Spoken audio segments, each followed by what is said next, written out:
Get you. So, are we, the camera's on, sir? Yeah, we're ready. Welcome all. Is it too late to say Happy New Year? Too late in January? It is. Happy New Year. Oh, I'm sorry. Okay. If everyone would please stand for the Pledge of Allegiance. I pledge allegiance to the flag of the United States of America and to the republic for which it stands, one nation, under God, indivisible, with liberty and justice for all. Okay, we have Commissioner Pash on the phone. Thank you for joining us. We're going to hope and keep our fingers crossed that you can, uh-oh. We're going to call a little time out here.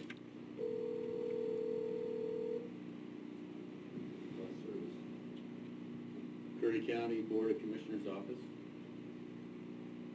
Hi, this is Commissioner Pash trying to get through to the board office. I got disconnected. You're back on. You're in the meeting room, sir, live. Stay diligent.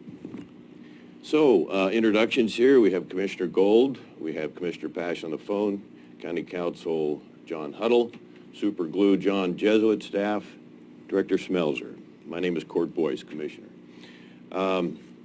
In the audience, I want to recognize Sheriff John Ward, his deputy DJ Storns, Joel Hensley, County Clerk, and County Deputy Clerk Renee Cullen and Shelley Denny. I don't think, and Julie Swift is also in the office. Thank you all for being here. Captain. Editor, who did I forget? Captain McDonald. Oh, I missed you, Captain McDonald. I'm sorry, I did not see you. You got to stand up. And then Director of Economic Development, Summer Madison. So thank you all very much for being here. Did I forget anyone?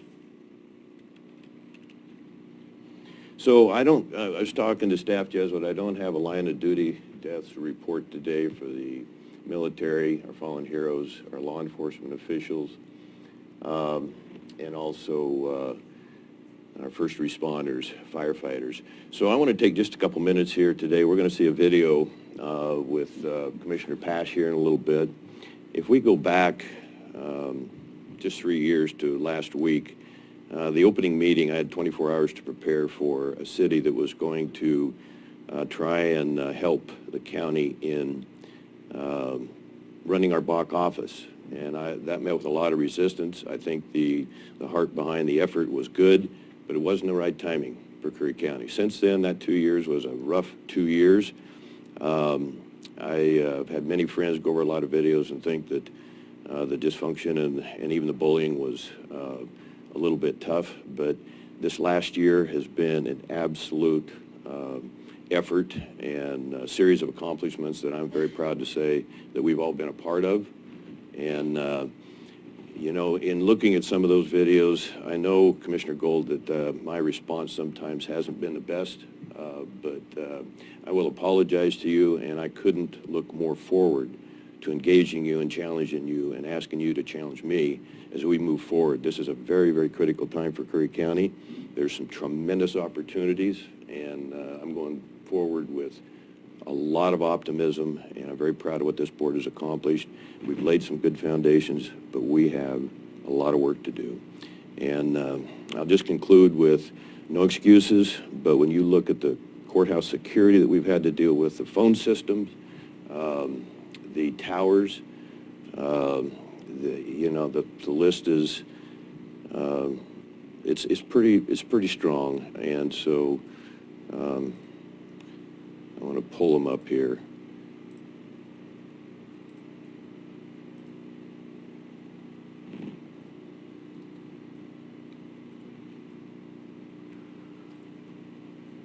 I mentioned the phones. It disappeared. My computer was working pretty good there. Give me one more minute.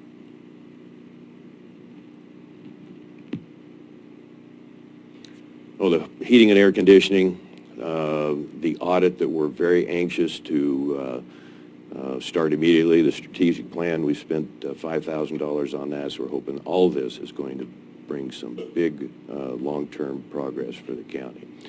So moving on to the agenda, do we want to approve the agenda? Do we have any amendments? Commissioner Gold, please. I would like to take under consent agenda, take item B and move that to discussion. And C and D, I think we need to hold off on those until our wage study is done. Commissioner, I'd just like Mr. Jesuit had informed me too that B and F are actually B and E are actually duplicates. So if you move, so we need to strike E. Oh, okay. It wouldn't make sense to move B and E because they're the same thing. It was just an oversight. Commissioner Pass, are you still with us?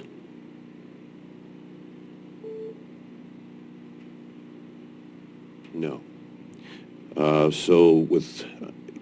Did you want to put that in the form of a motion, Commissioner Gold? Yeah, I move that we approve the agenda as amended with consent agenda items B for discussion, C, D, and E just taken off the agenda. Certainly. Clerk Cullen, you're welcome to take the microphone. You need to adjust that one on your right, if you would, please. The microphone on your right? Yeah, thank you. Renee Colon, County Clerk for the record. I just want to make sure that we're clear that the one item is a fill a vacancy. It's not really a promotion. It's due to the vacancy that has been occurred in our office for the position that the Commissioner's office has taken over for the Finance Department.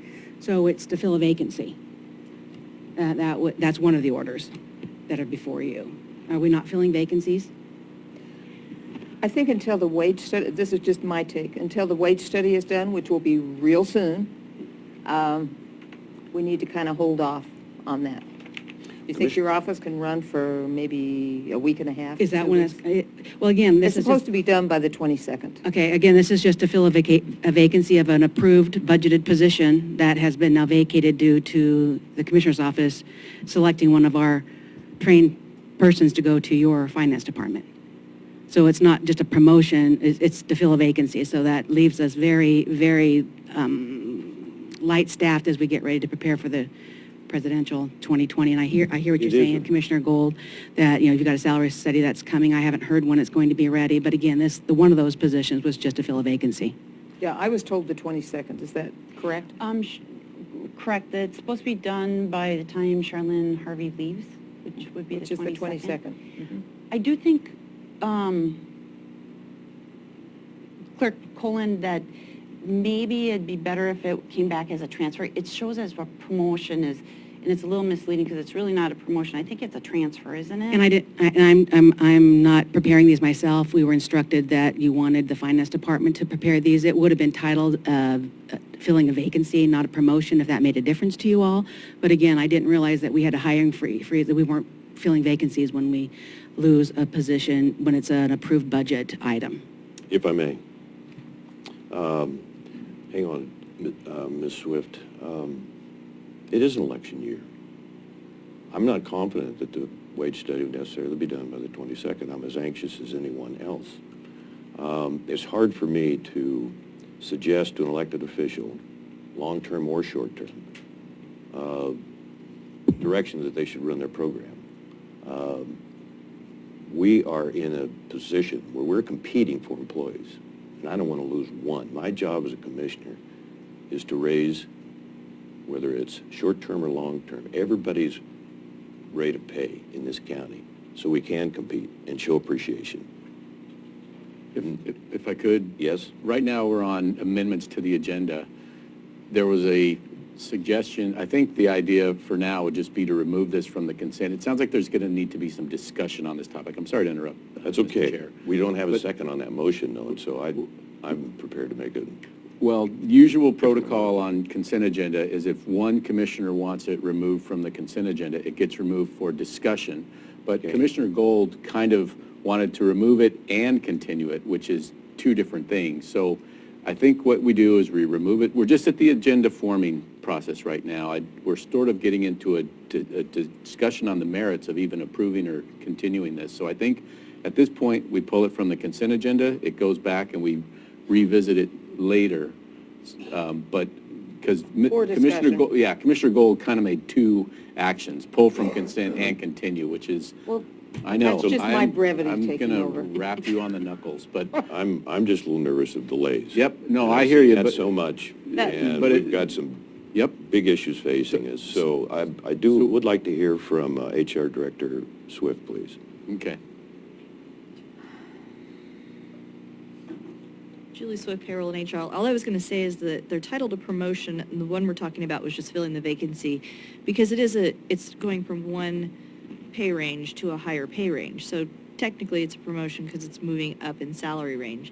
It is filling a vacancy, but the title promotion is just because it's increasing the salary range.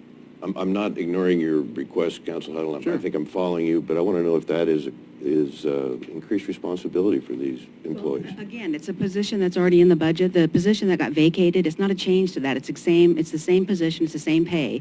It's just knowing now that we have a vacancy in a position, we're just moving somebody from in our office into that position. So it's not an increase for the budget, and it was approved budget. It was an existing position that was vacated due to a transfer of one of our employees. So I just want to make sure that was clear. It wasn't just a promotion. And I understand, do you, Commissioner Gold, on the transfer of the employee from one department to another county department? I'm thinking money right now. That's my big thing, money, because we're hurting. I get it. And like Could I you said, clarify that then, please, in this capacity?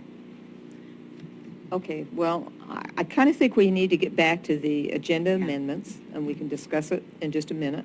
But let's take B, let me restate my motion. I'm going to take the other motion back. I'll restate it. Let's take B, C, and D off the consent agenda into discussion, and then remove E because it's the same as, what, B, was it? Yes. Okay. thank you. Thank you for that motion. Yes, sir. Two more amendments, Mr. Chair, if I could. Would like to add. Sorry, she didn't need a second on that motion? Well, I think we propose all the amendments, and then we consider all the amendments as, at one time when we have a motion to approve the amended agenda. I mean, that's And I one probably way to jumped do the it. gun. That's okay. Thank you for that clarification, both of you.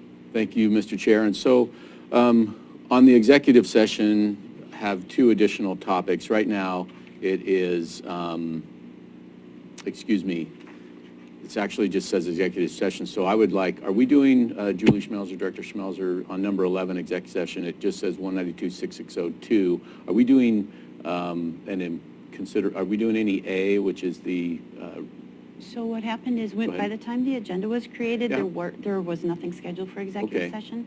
There were some things brought to our attention yesterday, so I believe it's appropriate to amend it right Good. now to include those. so 2 ORS 192-6602, D is labor negotiations, Mr. Chair. We have some information on labor negotiations. And then also F and H, which is litigation likely to be filed and confidential information not subject to disclosure. Those are the two I'd like to do. Do we have anything, Director Schmelzer, on retention of a officer, agent, or employee or anything? Do we have any of that in there, or is that an A, or are we Well, not doing that? I believe we might. Okay. When we get to 6C, Okay. I think we might be better off moving that to executive session. I think it depends how that conversation goes. Oh, got it, okay. All right, so 6C, and again, you're proposing then that we move, instead of 6C, we move that to executive session, which is the 192-660 sub 2 sub A, which is the retention of an individual agent, officer, employee of the county, and that'd be an agent, so, Correct. okay. Is that clear to the board? We'd like to discuss 6C in exec session under that That's Yes. fine. rule. Okay. Commissioner Paz, by chance, are you with us? So we want to add another agenda amendment, and that is moving 6E, Parks Liaison, till simple enough that Commissioner Paz can be here. And I think I'll probably request to have that in executive session. I don't know when that would be, probably February 5th. But he's not even able to hear us right now. Okay. So you'd be moving to That's all I continue have. that one, okay, got it. And Did I we just get 'em had- all? And I just had one minor amendment, just on the job description for the public health administrator under 5F. It says in the text, it says the person reports to the Director of Operations, but in the title, it says Board of Commissioners. That's just a typo. It should say Director of Operations in the title.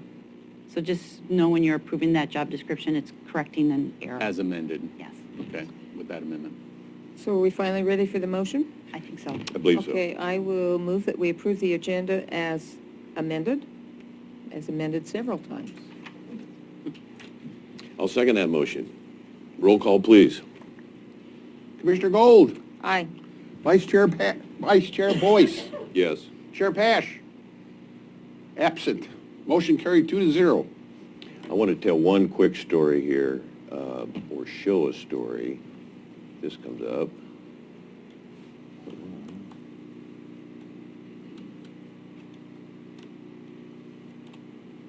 I had it ready, queued up, ready to go. Oh, here we go. Just a little bit of light. The first time I've ever heard the term centenarian. This lady is 100, served in Vietnam, was a Navy nurse. Her name is Teresa Schmier. Her daughter is the director of in North County of the Wild Rivers Public Lands Trust. I just want you to look at that smile. 100 years old. She does not look 100, in my opinion, but it gets better.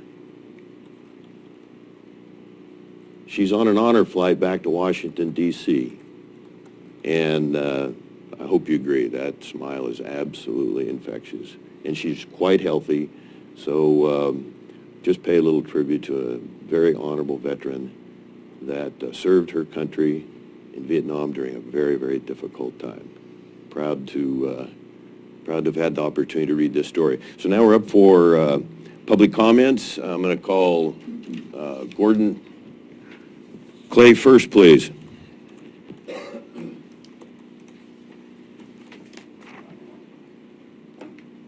For the record, my name is Gordon Clay. I want to bring you up to date on the Suicide Awareness and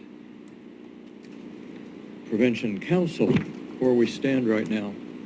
I'm very pleased to report that I believe that we have all positions, somebody for all positions except two, and that is faith-based and a city mayor or administrator.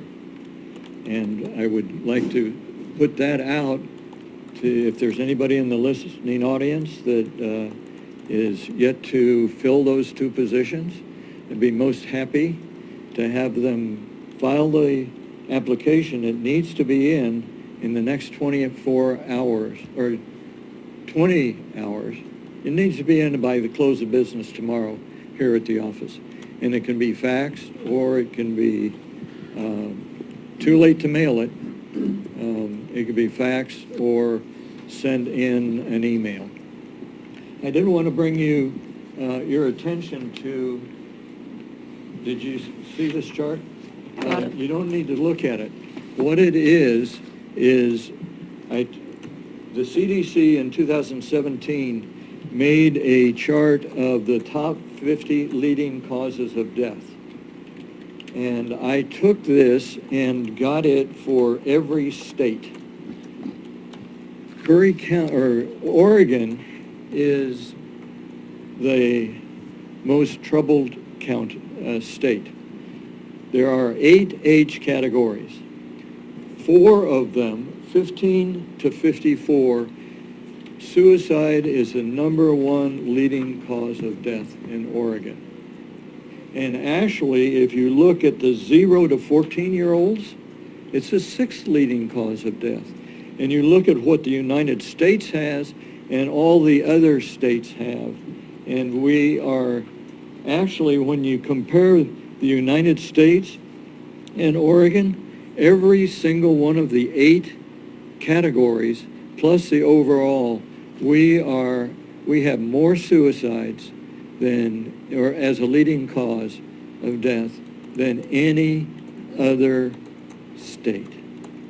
And so this is one of the things that I'm so happy that you established a council, and we are filling it, and we're going to be starting hopefully very soon on figuring out how to correct this situation for Curry County. Thanks.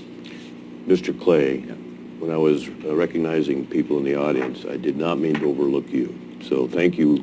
This is your third meeting in a row, and your effort to understand this problem and make a difference is just absolutely heartwarming. Thank you. I don't work for the county. Yes, sir. Commissioner Boyce, I had a question for Mr. Clay. Mr. Clay, you mentioned about a deadline, it sounded like, for submitting applications? Right. That's tomorrow. Correct, and I understand there's urgency, but if people are not able to submit by tomorrow, let's say they're out of town and they hear about this when they get back, would we accept applications after that until the positions are filled? Well, as I understand it, I would hate to leave a position unfilled if someone was late or willing to come if they missed the deadline for some reason excusable. So would you be willing to consider that as well? Well, yeah, I want to fill the positions, yes. Sure, okay. And I understand that any unfilled positions can be filled at the next Board of Commissioners meeting after somebody applies for it. Thank you, So good. they never die. Thank you very much. I just didn't want people to think, oh, it's too late, I Right. may as well not apply. Even though the deadline is coming up, Right. they can apply after the deadline. Thank you. Thank you, too. Commissioner Gold. I would think that that deadline would apply to when there is competition for one position, which my guess is there is not. There is, Oh, there is competition. Okay, competition's good. yeah, it is. Thank you. Mr. Clay, you said you wanted a commissioner representative on there, and I don't believe we have, it's been brought to my attention, we don't have that as part of the 17, is that correct? That's correct. We don't have a position specifically for a county commissioner. So if a county commissioner wants to attend the meetings, they're more than welcome to do that, but we don't have to appoint a commissioner to the council. No, I See you there. I wasn't asking for an appointment. That's my fault, I misunderstood. My understanding was that many of the councils have a liaison. As your liaison to public health, et cetera, this would be an ideal position to connect up if you were the liaison from the Board of Commissioners. Thank you again. You're welcome. Patrick MacArthur? Thanks.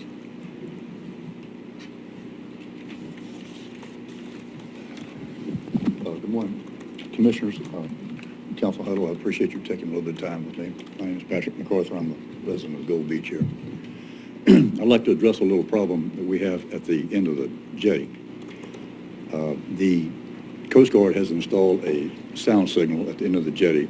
It's a Model 232 sound signal. It's standard on a lot of coastal installations. Brookings has one. The difference in the one that Brookings has and the one that Gold Beach has is that not only does Brookings have many times the facilities, they have a commercial facility, have the recreational facilities down there for the salmon contest. They have 10 times the traffic we have here.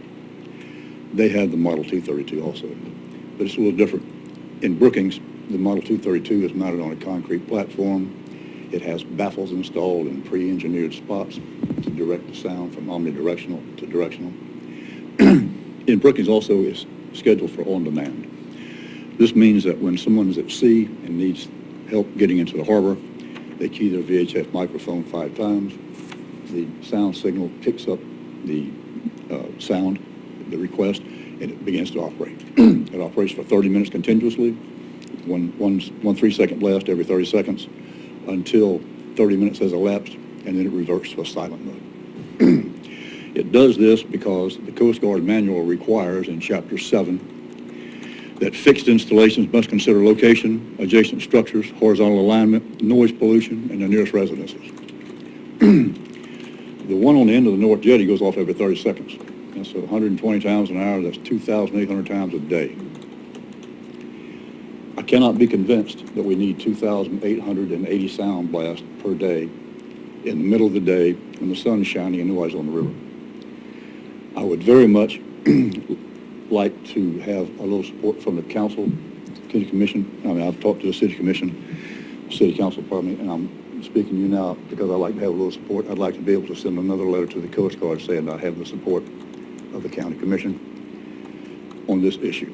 It is in violation not only of the Coast Guard manual, it is in violation of Chapter 5, Section 5.10, Sections 2, 3, and 5 of the Brookings of the Gold Beach Municipal Code against unenumerated nuisances and noise pollution. So this device is in violation of our city laws, it's in violation of their own technical manual, and it's in violation of any common sense.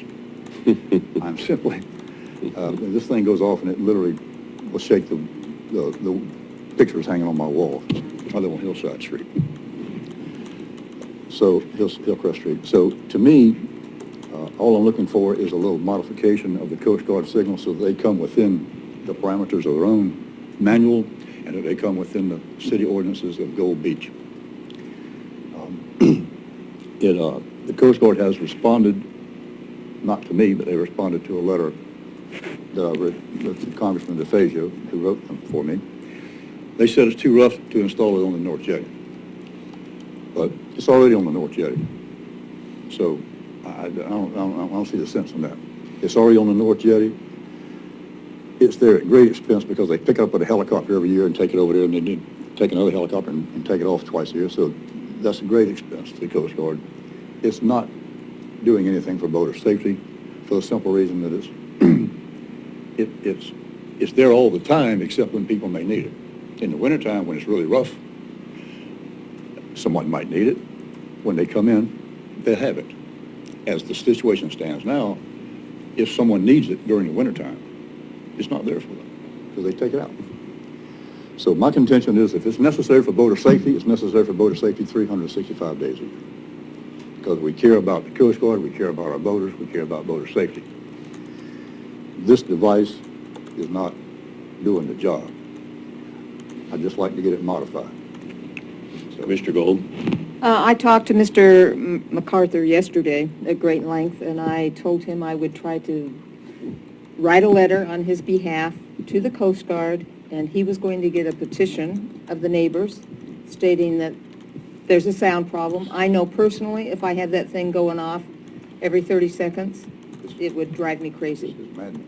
So Thank you, Commissioner. if the commission agrees, I would be happy to do that. I think that's a very good idea. Mr. MacArthur, that's the third time I've heard your presentation. Gets a little better each time. And I wonder about visitor, the level of visitor promotion that we do, and if the city gets complaints on that. I used to live up on 11th Street, and with the window open at night, and yeah, a lot further away than your home is, and it was an issue 20 years ago. So thank you, and we'll be anxious to get that letter to you. Very much. Thank you, sir. If I may, I have sent letters. Commissioner Gold asked me yesterday what I've done previously about it. I've sent a letter to the admiral in charge in Seattle, to both of our U.S. senators, to both of our state representatives, our state senator, and I've talked to the mayor about it. So, Mr. MacArthur, if you could give me copies of those letters so I can maybe incorporate them into my letter. Thank you so much. Okay, Mr. Barnes, are you wanting to speak on two different subjects? Okay, would you mind delaying until after? We have some pretty important presentations here, and 4 Sheriff's Department personnel and 2 from the clerk's office, so would you mind delaying? I don't have an answer, sir.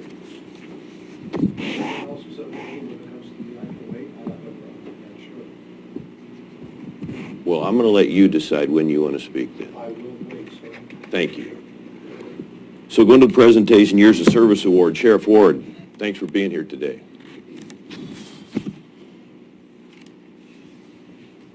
Good morning, Commissioners.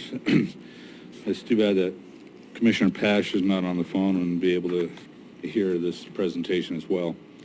Sheriff Ward from the Curry County Sheriff's Office. Today we're here to celebrate 5 years of continual service of employment with the Curry County Sheriff's Office for Captain Phil McDonald. Even though we're only doing 5 years, he's been here 5 years, he's been in law enforcement for just over 30 years, and 12 of those years were the sheriff of Lake County, where he started his career back in 1989, I believe. A little bit of a story behind how Phil came here is back in November 2014. I had just taken over as sheriff, and there was an election process that year for sheriff in Lake County, and after 12 years, Phil was defeated in his position to run for sheriff. And then, but they had come over here in November, right after the election, for a fishing trip. Phil had won at an OSSA event on the Chetco, caught a nice salmon. My wife and I took... Do we applaud now? Yeah, Val Early was the Oh, guy. my goodness, you had the best. So we had taken Phil and Jen out for dinner down in Brookings, and I looked at him and I says, so what are your plans? And he says, I really don't know, but, we're kind of out of a job. I'm going to have to look. And I said, well, I'm almost a little bit embarrassed to ask you this, but I know since you were sheriff, but I have an open road position if you'd be interested. And his wife looked at me and says, would you do that? And I said, absolutely. And, her eyes filled up with tears, and he goes, I'll take it. So a little over a month later, he came to work here, first part of January in 2015. And since with all his training experience, when Captain Espinoza retired, I had a second position open, and it was no doubt in my mind who I was going to put in there. And I confronted him. I said, look, would you be my second? He goes, absolutely.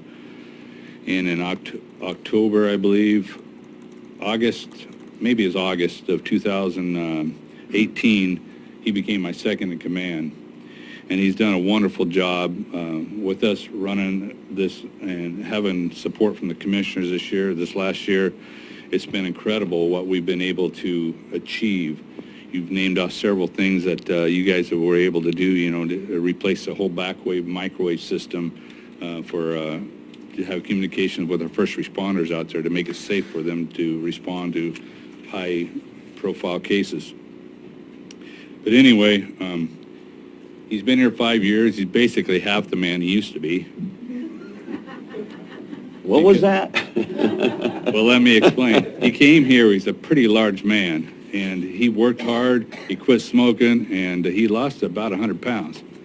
And he can run and jump and do just like the rest of them. So, and I wouldn't have any issues having him follow me down over a cliff or whatever and getting back out of there. So he's been a godsend for me because he helped me run the sheriff's office and oversee everything and make sure the budgets and everything. So today I want to recognize him for his 5 years with us, and hopefully there's many more with him. So, Phil?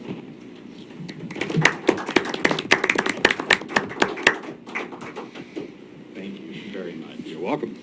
And tell your wife I appreciate her letting you come over here. I will. Lake County's loss, Curry County's gain. Well, I just wanted, Captain Phil McDonald, Sheriff's Office. I just want to say thank you. I came here, it's been 5 years, and today's the 14th, or 15th, so it was January 8th was my actual 5th year anniversary, so it's just been right over 5 years. But this place has its own unique challenges, but as a community, it's been the best move that my wife and I have made. This is our home. It's been an honor and a pleasure to serve here, and my intention and my plans are to serve as long as Curry County will have me. I mean, I've got at least 10 more years in me that I love doing what I do, and I just enjoy working here and serving the community and the citizens of this county. So thank you very much for the opportunity. And Sheriff Ward, like he said, I was in his boat at one point in my career, as in being an elected official, and to find another sheriff that's willing to hire somebody, that has my background sometimes is kind of hard to do. So I really appreciate the opportunity that I've been given here, and it's just like I said, it's been my pleasure and my honor to serve here. So thank you very much. Thank you. We heard you say 10 years. We heard you say 10 years. Julie Smelser, Director of Curry Operations. Yeah, so we want to give 5 years of service to Shelley Crichton, who's down in our Building Safety Division of the Community Development Department. Shelley's been wonderful. She's kind of the smiley face everybody expects to see, and she's done great with calming people down and helping them with their permits and all the work she's done down there. Unfortunately, Shelley's having some health issues right now, and today is one of those days where she was not able to come into the office. So we do want to recognize Shelley for all the work she's done. We do have an award sitting for her down on her desk, waiting for her when she returns to the office. Good.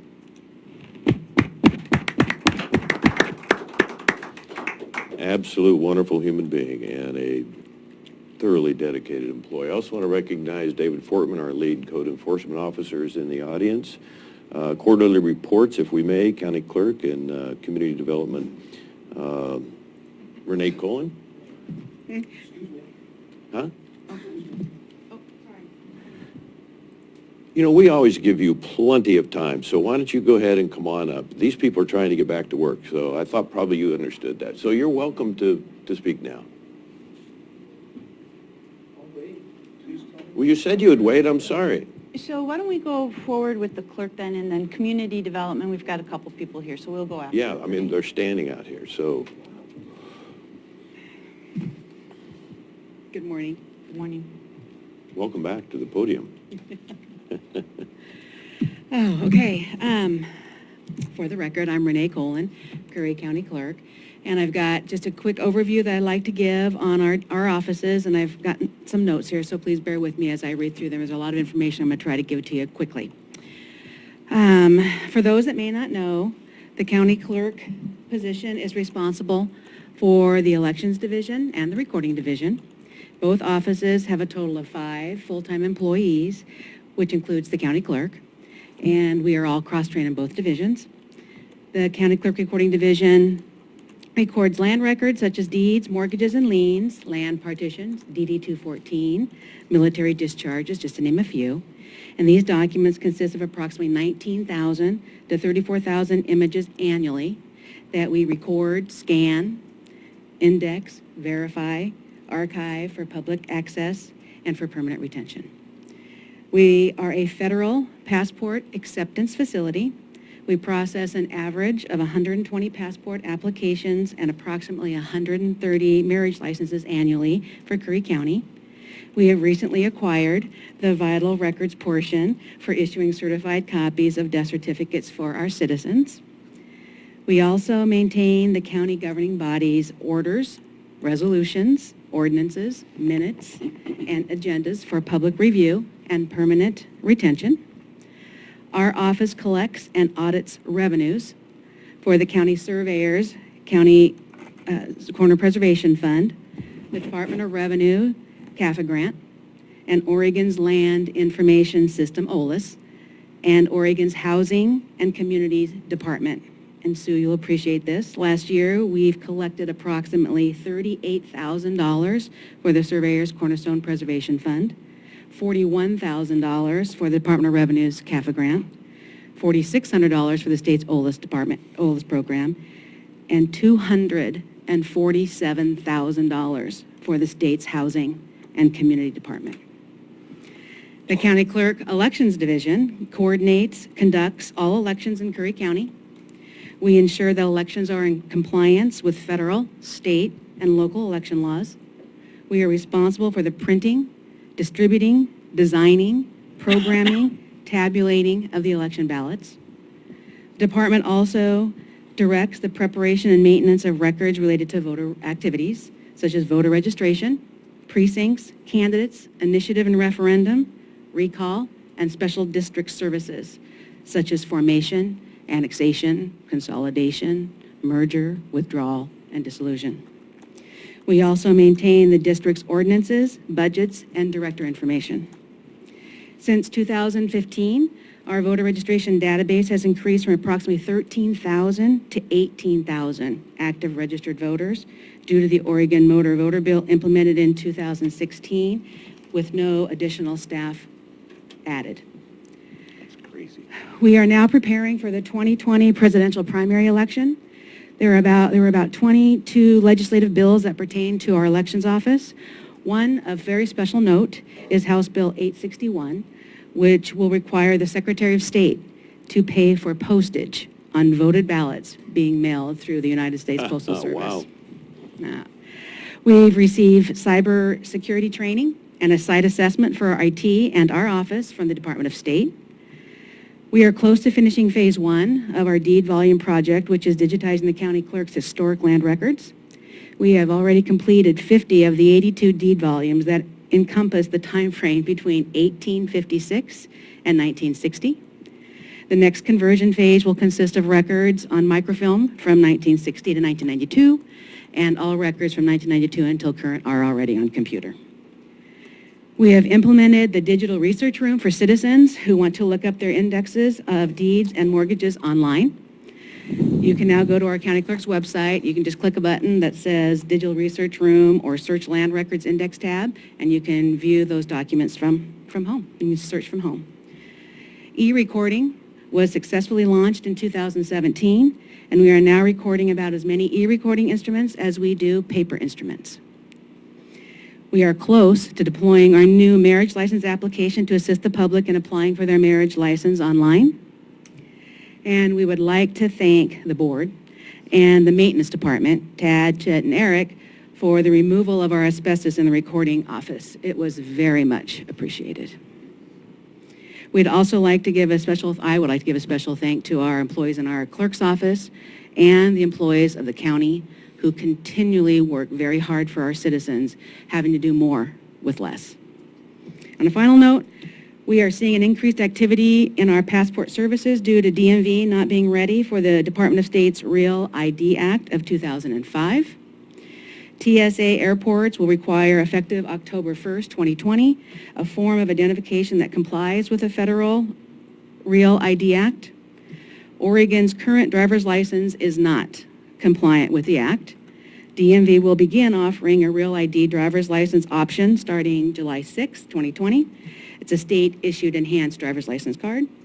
An acceptable form of identification in lieu of a Real ID license to use at the airport checkpoint for domestic and international travel is a valid passport book or card, which you can get at our office. So that's an update for what we're doing. I appreciate the opportunity to let you know what it is that we're doing. We're working on back at our office, and we appreciate your support. One more. Did you have something, Commissioner? No. House Bill 861. I was hoping that Bev Clarno had, the Secretary of State had a little something to do with that. That is really good news. That was a tremendous bill. Thank you. Thank you. Good work. Okay, so should we go to, yes, let's go to, Planning would be first. what's that? Planning would be first. Planning? Planning.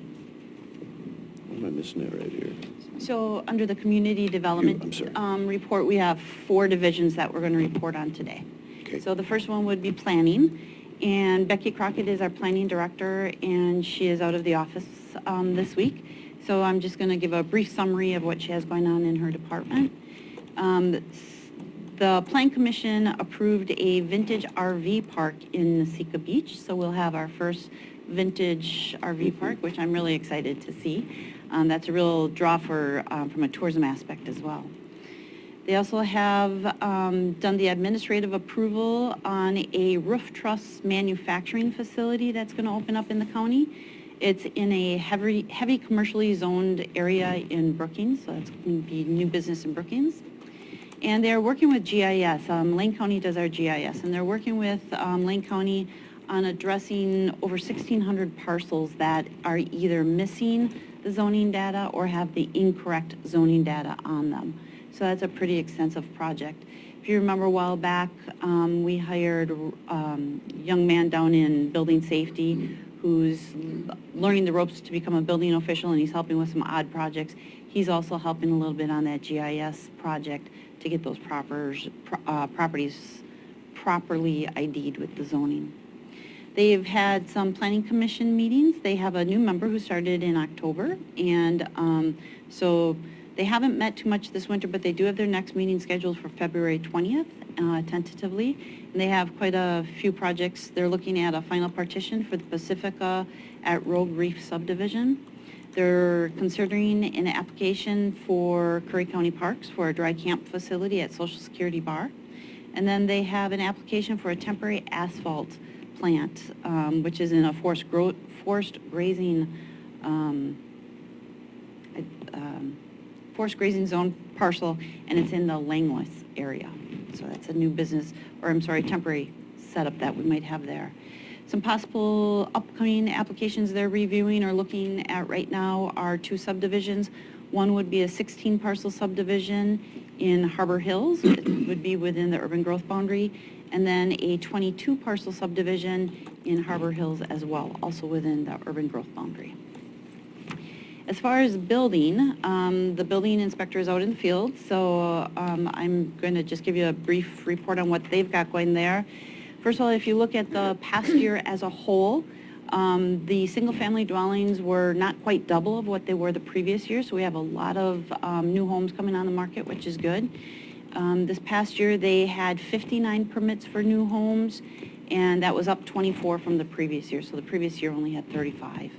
So that's really good news. Their overall for the year, their permits were up as well. They had 408 the previous year. This past year, they were at 480. But when you look at the quarter, it's pretty exciting stuff. So when you look at the October to December quarter compared to the previous quarter, we've seen a significant increase in volume, which is really great considering this past quarter was normally a slow quarter. So for a slow quarter, they actually saw an increase of 135 permits to the previous quarter. And then as far as new single-family dwellings for the quarter, it's up 28 compared to the previous quarter. And commercial activity is also up. So we're up 18 permits from the previous quarter. So 37 commercial projects just this last quarter alone. Yes. Just a question on the permits. Was a lot of the increase due to the, Amnesty program?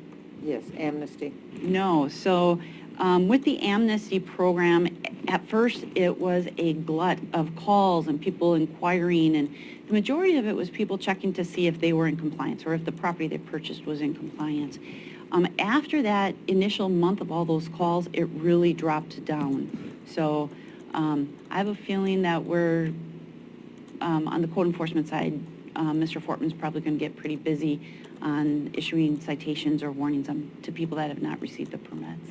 Oh, okay. So, but no, the majority of that work was just due to the economy, and I like to think it's the fact that people are gaining a little trust in the system. They know we're able to turn around permits faster than we were before. Hopefully that had some impact on it, but work is definitely up down there. And again, like the clerk's office, they're doing more with less. We've scaled back on the contractors that we're using, the outside contractors we're using for inspections. We're trying to do as much in-house as possible, within the department as possible. So the building official is working probably time and a half, I would say, to try and get a lot of those inspections completed. So reorganization, building and planning, as you know, they have reorganized. They're all you come to one central location now, and at that counter, you're able to talk with either a planning person or a building safety person. And code enforcement is also in there at the current time, as is surveying. So when you go there, you're able to actually access 4 departments. So that reorganization was effective the first of the year, and the employees like it, and I think the public likes it as well. It's really very well organized down there. It is. It was a good move. It was a good decision. So next we have code enforcement. Our code enforcement officer, Dave Fortman, is here, and I believe he actually has a PowerPoint he'd like to share with us. Welcome, sir.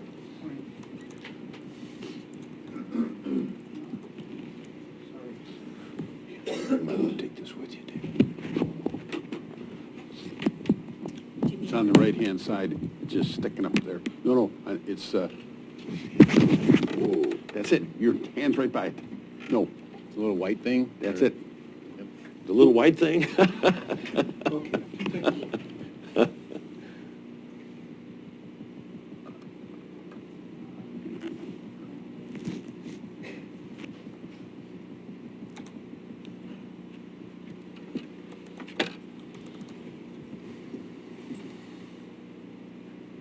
is what happens when your wife complains about her new chemo treatment in the morning. You gotta be. Oh.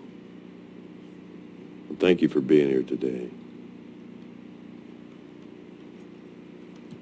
Good morning, Dave Foreman, Curry County Code Enforcement Officer. First, I'd like to thank the board for the opportunity to talk about the program, but I more want to thank the board for the support that you've given in the last year Go of to getting this here. program moving, Probably giving it direction. bottom. Okay. I want to give thanks to my supervisor, the Director of Operations for the county, Mr. Mauser. But I also want to give thanks to the people of Curry County who I just are reacting in a way that I never thought would happen.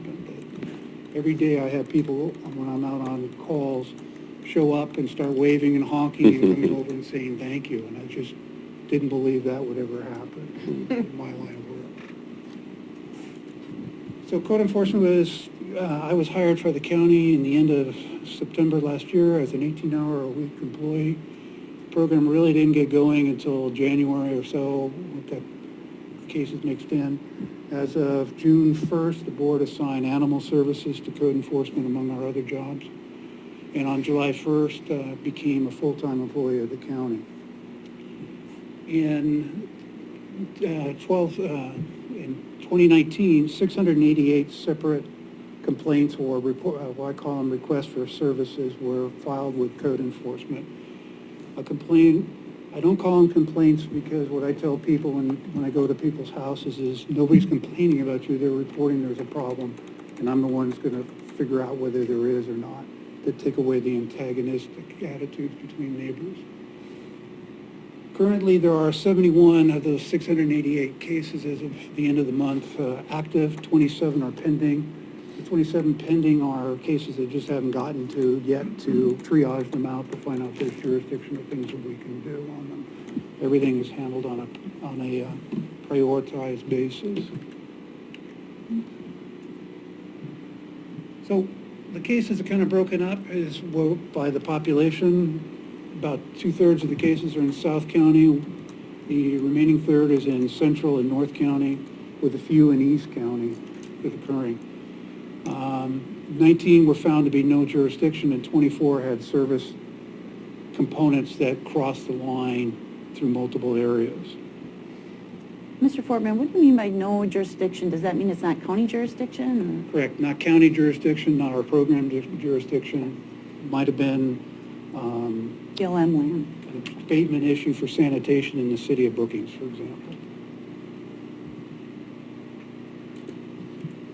So classification of cases, code enforcement, we track all of our cases. Life safety issues are issues that, if not corrected, could potentially cause someone serious harm or injury.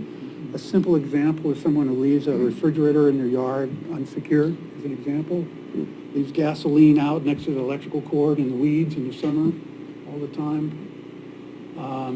Health and sanitation are both inside. People are leaving trash, people are dumping their sewage, people don't have sewage service and they're dumping their matters into the creeks to the property. But it also applies to residents inside at times. I've been called to several residents where hoarders were trying to be taken out by the ambulance and 6-foot piles of trash fell on top of the emergency rescue people as inside. So I work with a lot with the families of trying to resolve these problems and find people help that are living in these situations. Abandoned property. Abandoned property for code enforcement is primarily vehicles and RVs that are abandoned on our public roads. Zoning issues are non-compliance of zoning. Building issues are, code enforcement focuses on non-permitted construction. People are building a residence. I was out at 3 properties yesterday where they're all building residence, no permits, no clearance, or that they're not complying with the building inspectors. Property waste is when we've identified a property that, for whatever reasons, the owners have relocated traditionally outside the county, and they're just holding on to the property. Traditionally, what they tell me is because we have such great low tax rate, and they'll develop it in 20 years from now.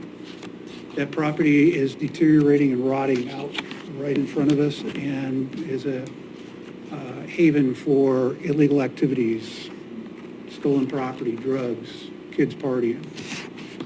Code enforcement works with the public health department.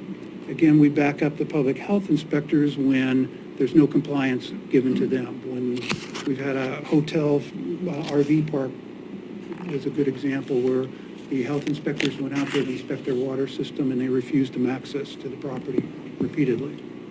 And finally, code enforcement was brought in to try to affect that and resolve the issues. Public health, other public health is we track all of the rabies and dog bites in the county to make sure that we don't have a rabies problems.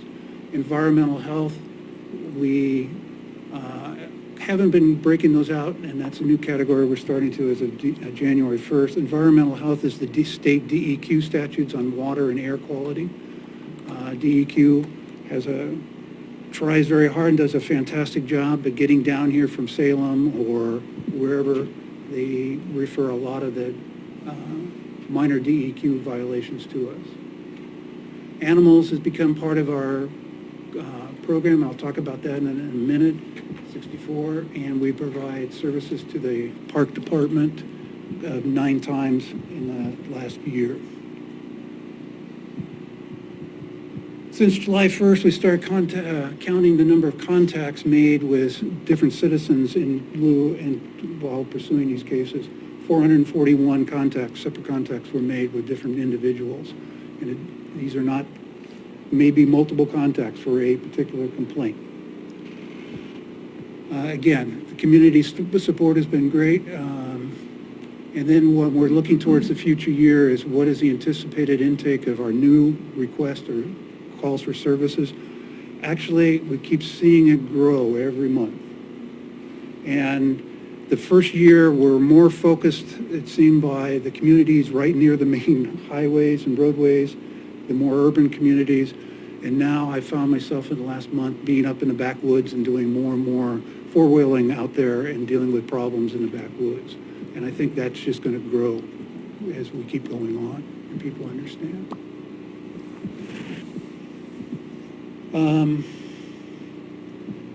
Okay, I'm missing one slide. Great.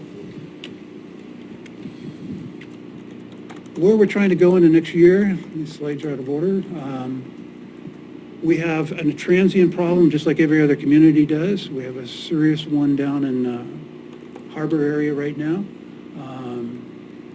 which is going to take the community's involvement, code enforcement, road department, sheriff, board of commissioners. Everyone needs to be involved in trying to address the issues that develop that camp and how to prevent it. We're looking at developing more community development support, I met with a few of the local groups over the last year and talked about their problems and their focuses. So that will be a priority for the next year, is meeting with the local citizens' actions, all the different committees that are out there to talk about what their concerns are in their community. The board has approved a second code enforcement officer who, if is hired, will be focusing more on central, north, and east complaints to provide more services to that area, but will also cover the south.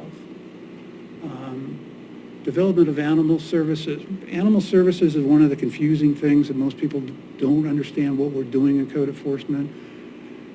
I'm not the dog catcher for the county. I don't go down the streets chasing people's dogs. I don't go on people's property stealing people's dogs.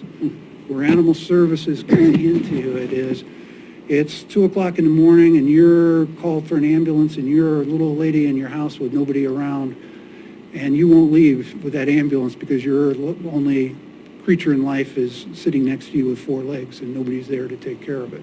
So we get a lot of call-outs at night, call-outs to auto accidents, call-outs to arrest.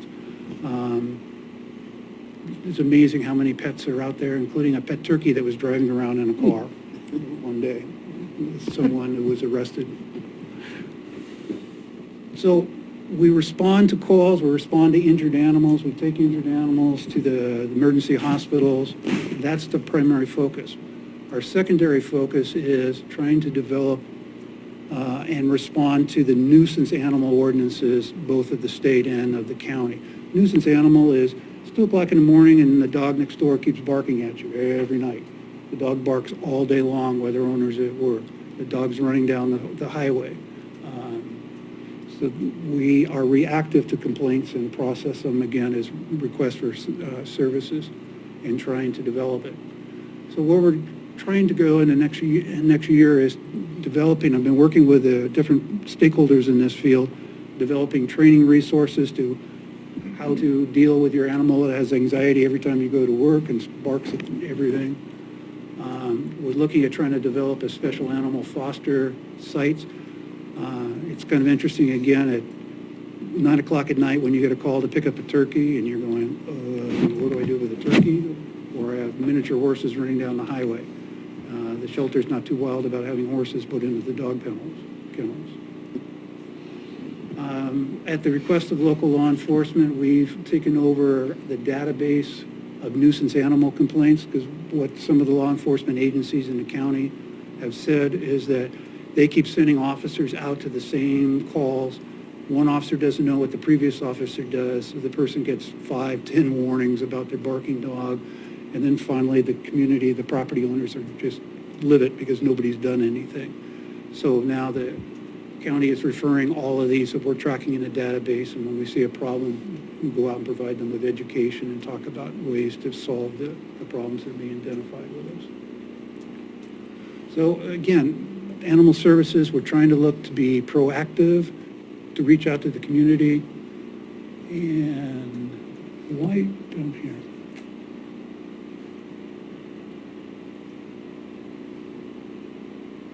Okay, that's the slide I was missing. Okay. So who do we provide services to? Our big customer is people. That's probably 95%, 90% of our referrals comes from the community talking about a problem. We provide services to the different cities, particularly in animal services, backing up the building department in the cities that they provide services to, planning into another city, provide them. As I said, public health, economic development. We're looking at, again, trying to identify properties that are underutilized, trying to work with property owners to get them back in the market to create more housing and safer communities. We work hand in hand with the sheriff's department, local and state law enforcement agencies, fire districts responding to illegal burns. It's amazing, I went to 2 trash fires yesterday that were disguised as burning leaves. But the materials in those trash fires are often carcinogen, and that's why they're illegal. And the smoke was just pouring into the next door's neighbors, all their plastics that were being burned. One of our other customers is the road department, assuring and helping the road department with encroachment issues, monitoring their problems when they have drainage issues and somebody's blocking their culvert, camping on their roads. We work hand in glove with the road department. We're trying to identify for the assessor's office those properties that have been built and developed that have never been permitted, never been on the tax rolls. There's a number of properties that I go to where I have people living there and it's supposed to be an empty lot. Again, providing emergency animal services. We provide services to other service districts, the sanitation, water departments. We provide backup services, particularly on animals and trash, to state parks. And we get a lot of calls from developers that are looking to develop property and wanting to know, is there a problem with that property? Is there some violations? Is there something going on? So we answer those questions. And with if the county adopts the absent property owner thing, we hope to take that database and use it for services for emergency management so that they know which properties are empty out there. Should there be a disaster or fire and they're having to go in to make a decision to go in to rescue people. Okay. So that was one. If I may, did you have anything? No. Real quickly, just a little bit of detail between the active and pending cases. Active means something is going on with them. A code enforcement case traditionally takes multiple visits over multiple times. The second thing that happens that keeps cases pending is that we would find and close one case, for example. A person had a 250-pound pig living inside their house as their pet, who would then break out of the house and go molest the neighbor's dog.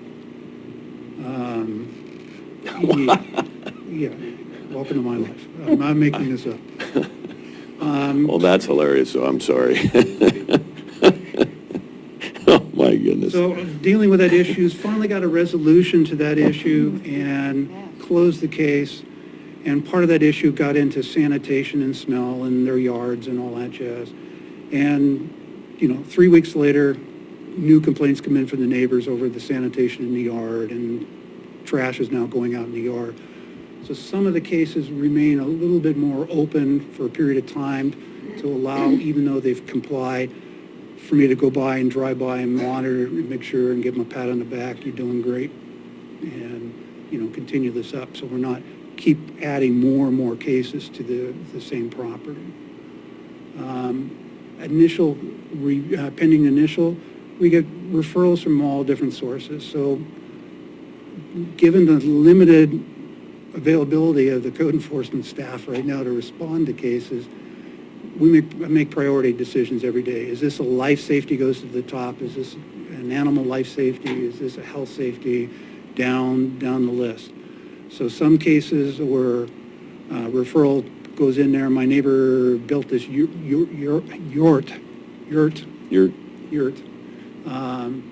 May not get investigated for a week or 2 or 3, depending on where we are in the priority cases on there. They do get investigated down the road. I carry a clipboard of all those, and when I'm bored, we go hit more of these things. You said 2/3 of the cases were in South County. Can I get a rough idea? How many of those are in Harbor, south of the Chetco River Bridge? That 2/3 would be probably 80%, 85%. You have that unincorporated around Brookings. We do provide animal services to Brookings, so there's some numbers in there. And then Carpenterville Road's got its little pockets. Cape Ferrello has its little pockets in there. So there's little pockets north of there that get into. I'm so happy that the community is really, really positive about your work and this effort and the results, good results. And again, the thanks should go to this board for creating this program. The thanks should go to Julie for giving me the directions that I need. But more importantly, the thanks should go to the community for accepting the program and understanding. I just pontificate one more second. Initially, when I walk into some place, phone's running in my ear. You get, why are you here? You're the government, go away. You're an evil person. Why are you telling me I can't live in this RV and dump my sewage on the ground? And we've spent a lot of time talking about safety and how many buildings have burned down because the RVs were plugged in or whatever the issues are. And then I will say that probably 95% of the people that I deal with on enforcement at the end say, thank you. Thank you. You treated me with respect. We got it resolved. They now understand it's not just a law. There's a stop sign there at 2 o'clock in the morning. There's a purpose why code enforcement's out there. Very anxious to get you your deputy. Thank you very much. Thank you. I have a question. Question, Mr. Huddle? Thanks. A couple weeks ago, or a few meetings back, there was a action item to clean up some county-owned property on the Chetco River. And then the board moved to continue that and bring it back. But I don't know if it ever got back here. Is there any plan on that particular matter? Yes, I've met with my supervisor about getting this back to the board. That matter has grown exponentially since it was brought up in November, and it's a priority issue to get it resolved. What's happened is this deals with a transient camp, which has brought in more transients with the bad weather because it's got a natural canopy and a protective area for people. And then those transients every day go out to the local shopping center and Harbor and the 2 shopping center, and those are the people you see sitting out in the street. Those are the people who are panhandling. Sword fights in the camp, burning trash in the camp. we've got to do something about those problems. Thank you. Thank you for postponing our meeting to go into the southeast section of the bridge, so I'm anxious to get down there with you and learn what I can. Also, subject to board approval, I'd appreciate it if you could come to the January 22nd afternoon workshop on absentee owner. That I think you would be able to contribute Absolutely. potentially that discussion, that conversation. Thank you again. Okay. Thank you, Commissioner. So, Mr. Barnes, thank you for your patience. You're welcome to visit now if you like, and then JJ will take a break. Staff Jesuit, excuse me. Is that okay? I think we're okay on time. David Barnes, thank you. I just want to start out by, at the last couple of meetings ago, a month ago now, this board approved the purchase of a new software program based on the recommendations of your finance director, who as of a week or two from now will not be here anymore. Looking at the numbers that she presented, I ran the numbers again myself, and now that you're considering hiring an accounting clerk also, which was the big cost savings in this new software program, if you go ahead and go through with this, at the end of 5 years that you have this will cost you an additional $596,000 over the cost of what you have using the software program that you have now. I only made 2, sorry, don't have any copies. Thank you. That one and that one. These are the numbers that were presented by the finance director last month. Paired out was the ambiguous costs for services and materials that she had in there. These are just the pure costs as they stand now. The top is where you currently are using the Cassell system. Excuse me, did you say the top set of numbers? The top set of numbers is where you currently are right now. Those are your Thank you. projections, keeping Cassell. What I did in that from her presentation was she had also added in the cost that you will see below for a new accounting clerk of approximately $60,000 a year. She had added that into the cost of keeping Cassell, saying that if we kept the Cassell program, that she would need a new accounting clerk. So by going to OpenGov, they wouldn't need the accounting clerk, and then we would be saving this $60,000 a year. Now you have on the consent agenda for this morning, hiring that new accounting clerk at $60,000+ a year over the next 5 years. That's a cost of $300,000. The difference in the price between the software, between the Cassell software and the OpenGov software is approximately $100,000, more than $100,000, bringing you to your $596,000 in additional costs to run your finance department over the next 5 years. Since your finance director is leaving, I'd like you to seriously reconsider your contract with Cassell. I would ask you today not to go ahead and point the... Did you mean OpenGov or Cassell? With OpenGov, I'm sorry. I would like you to seriously reconsider your contract with OpenGov before it gets started. If we have to pay them a couple $1,000s to get out of it since we signed it already, that's one thing. But like I said, you're looking at almost $600,000 here over the course of the next 5 years. Mr. Barnes, thank you. Stay there if you would for a moment, please. I didn't mean to leave you out of this conversation, but I just a few days ago spent time with Council Huddle on that exact subject.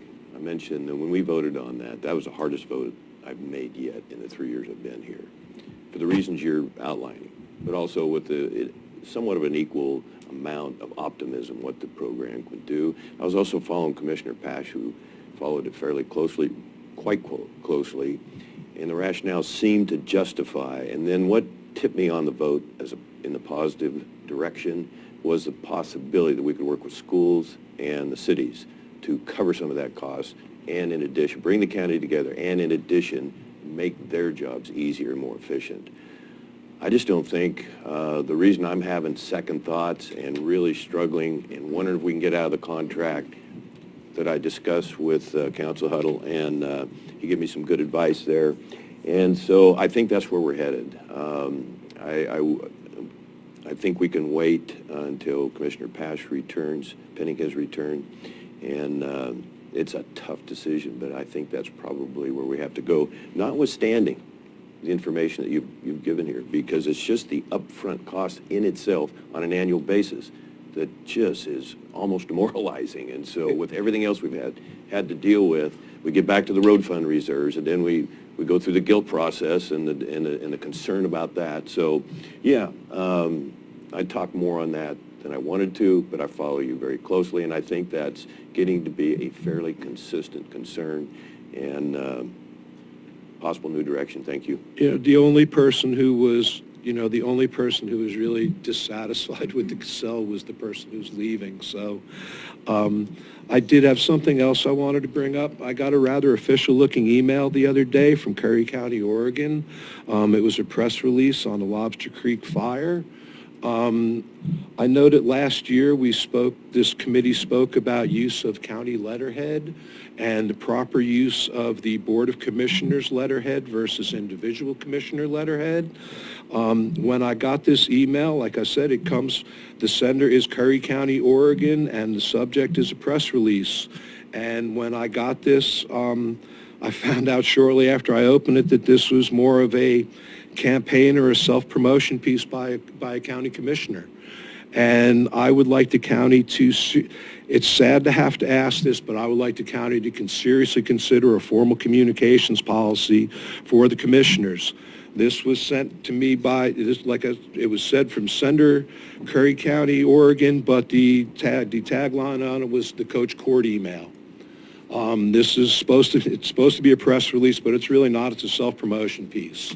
It's a shameless grab for credit, and it's kind of sad and disheartening that this goes out as trying to mask itself as an official county press release. And I think that the county really needs at this point in time to come up with an official press release policy if this is going to be the norm. You know, we had a big discussion about use of the county letterhead last year and commissioners sending out mail on Board of Commissioner letterhead instead of on their own. And, you know, it's really unfortunate that somebody wants to abuse this like this and try to provoke false thoughts when that's not the case, you know. And I just asked you if we could look into this further. Mr. Huddle, yes. Thanks, Mr. Chair. So just for the speaker's benefit, the press release, I reviewed it before it went out. I did consider the press release county business. It was involving a description of the resolution of the claims against the county on the Lobster Creek fire. Commissioner Boyce developed it, and he consulted with myself, our outside insurance defense counsel, as well as our insurance claims adjuster on the content of it. So from my point of view, I considered it to be a matter of county business, a press release, and not, as you described it, as some kind of a promotional thing. Regardless, we have addressed Commissioner Boyce on his use of the Curry County, and thank you for pointing it out. We have addressed Commissioner Boyce on his use of an email tagline or address or whatever they're called, domain name as Curry County, Oregon. That is official county business. And then, as you can imagine, there is a big gray area between what's the difference between Court Boyce sending something like that on a Court Boyce County Commissioner letterhead, which is from the county, versus his Coach Court email. I think those would be determined on a case-by-case basis by a court of law, but the points you made are valid. We've talked to Commissioner Boyce about not using Curry County, Oregon as his own personal email address, and he has, I think, immediately corrected that. And sorry we didn't make you aware of that, but I don't know, Commissioner Boyce, is there anything else you wanted to say about that? No, just it is a gray area, and it is tough. And on the back side of that press release, it has the county phone number. Would that be potentially inappropriate, or should I have my personal number on it? I think most of this could have been avoided, and I agree with the speaker as well.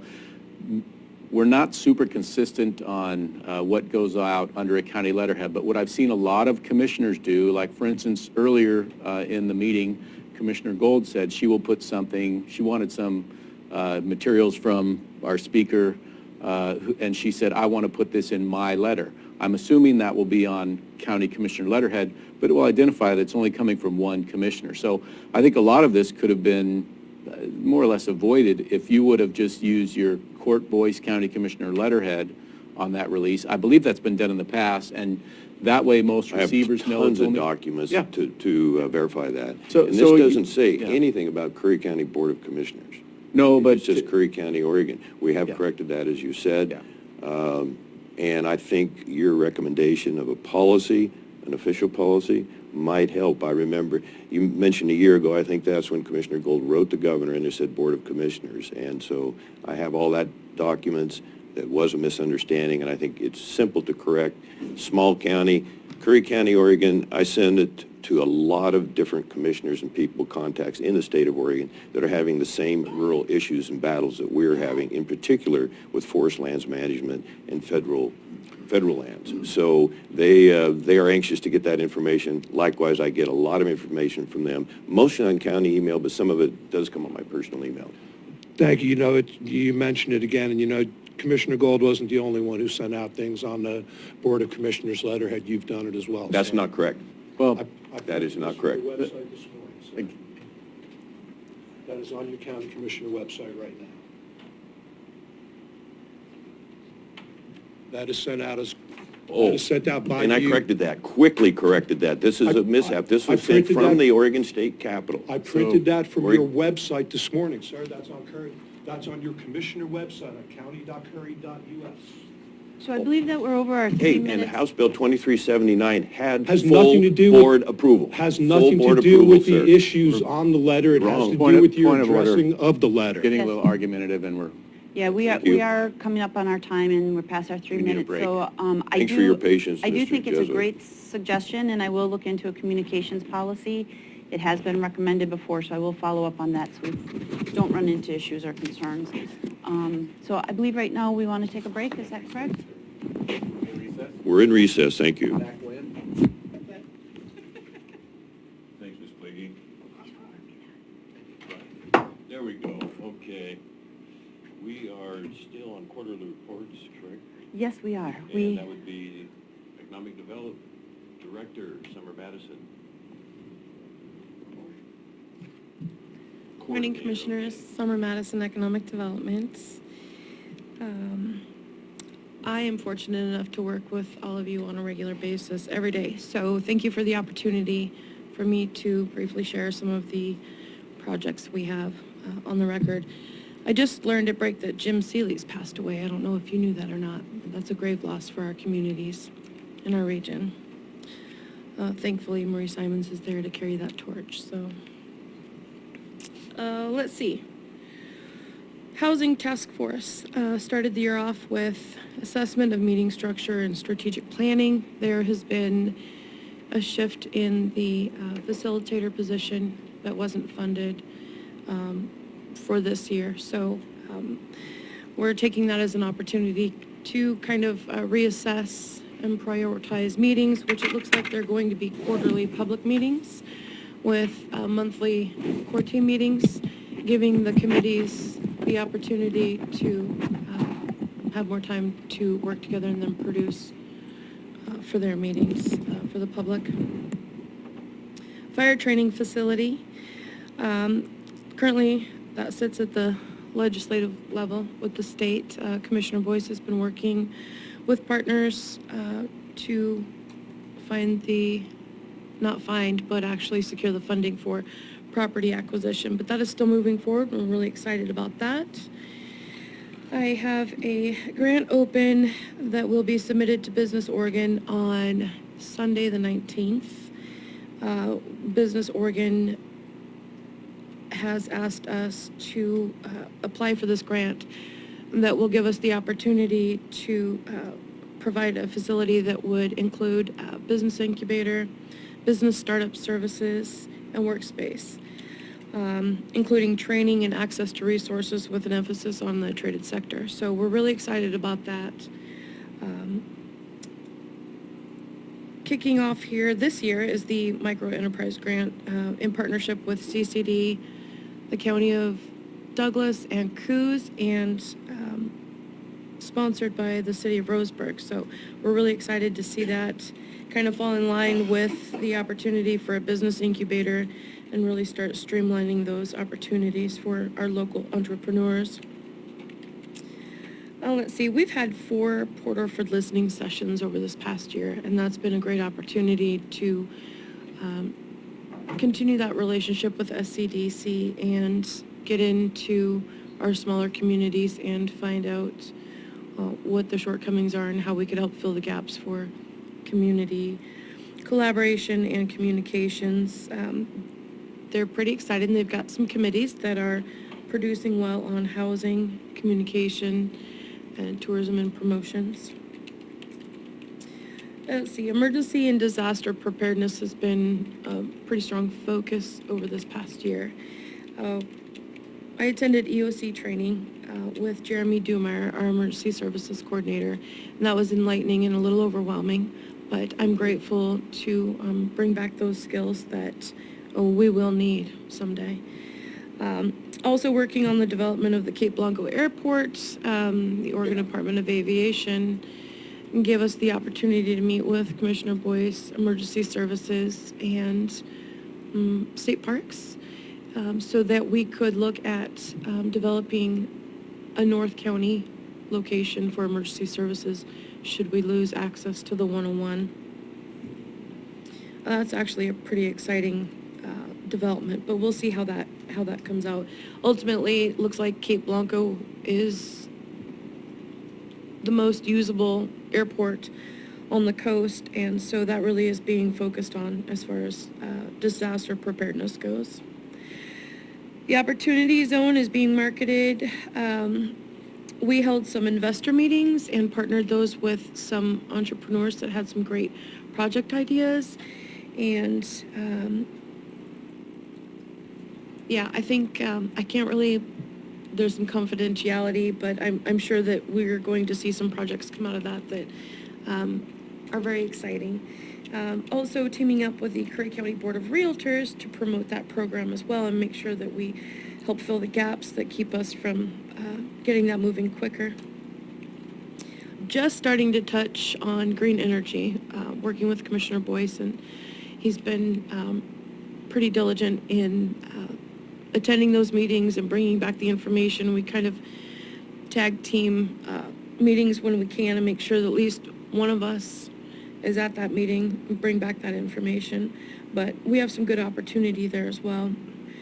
Met with DLCD and the planning department several times over the past few months in a forum setting where different jurisdictions have come to the table and asked for help with water systems, infrastructure, and the rezoning and reassessment of land use for housing. And so that is probably the most prominent topic that we've discussed, and we're excited to see how much more attention that gets and how quick that moves forward. Commissioner Gold and I have been working with the school districts, and it's been an amazing opportunity. Commissioner Gold has strategically scheduled these meetings with just the principals and then administration, and she's really spearheaded the efforts to make sure that our schools understand that we want the best resources available to all of them, and has put in a lot of effort into identifying those resources, the assets, and it's so nice to see the schools on board and wanting to partner and work together for the better of all of our kids in the community.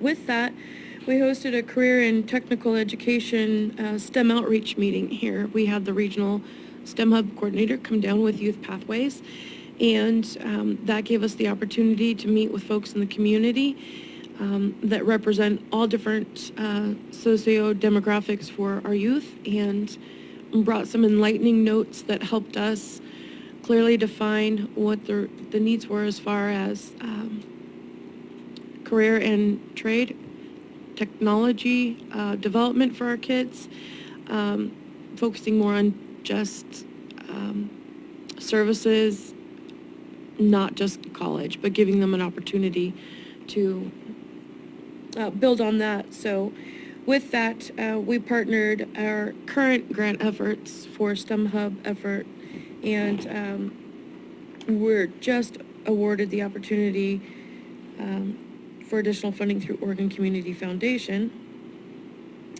Northwest Economic Development Summit. That was an annual event I attended last year, consisting of 4 days packed with legislative and trending updates with resource marketing. Let's see, SCDC, CCD, Regional Solutions, Business Oregon. We've all been participating in a monthly roundtable, and so keeping each other apprised of what priorities might be popping up versus other projects we have, and how we can support each other and really work together to make things move quicker. That's been a great opportunity. We also hosted several mastermind group meetings in partnership with South Coast Development Council. And it appears, and those have been great meetings. We have a diverse attendance in the community. And I think where that's leading us is moving towards an economic development advisory group. I personally and professionally would like to see that happen, and the seed's been planted, so we'll see how that flourishes. The Southern Oregon Career and Trade Expo was late last year up in Roseburg, and Commissioner Pash and I attended that with much enthusiasm and gratitude to Christy Meacham for spearheading that from the Oregon Department of Transportation. It was an amazing opportunity. We had over 100 youth in the county attend, and with that, we have decided to host a job fair here in Cray County, April 1. We are partnering with the schools on that and such, and hoping that we can get a great turnout, and Christy Meacham has offered her support in however we can make that happen. The Event Center in the Fairgrounds is working with a board that has 2 newly appointed board members. There's been some turnover in the administration. However, they've taken this opportunity to look at how they might change some of the processes and improve those programs.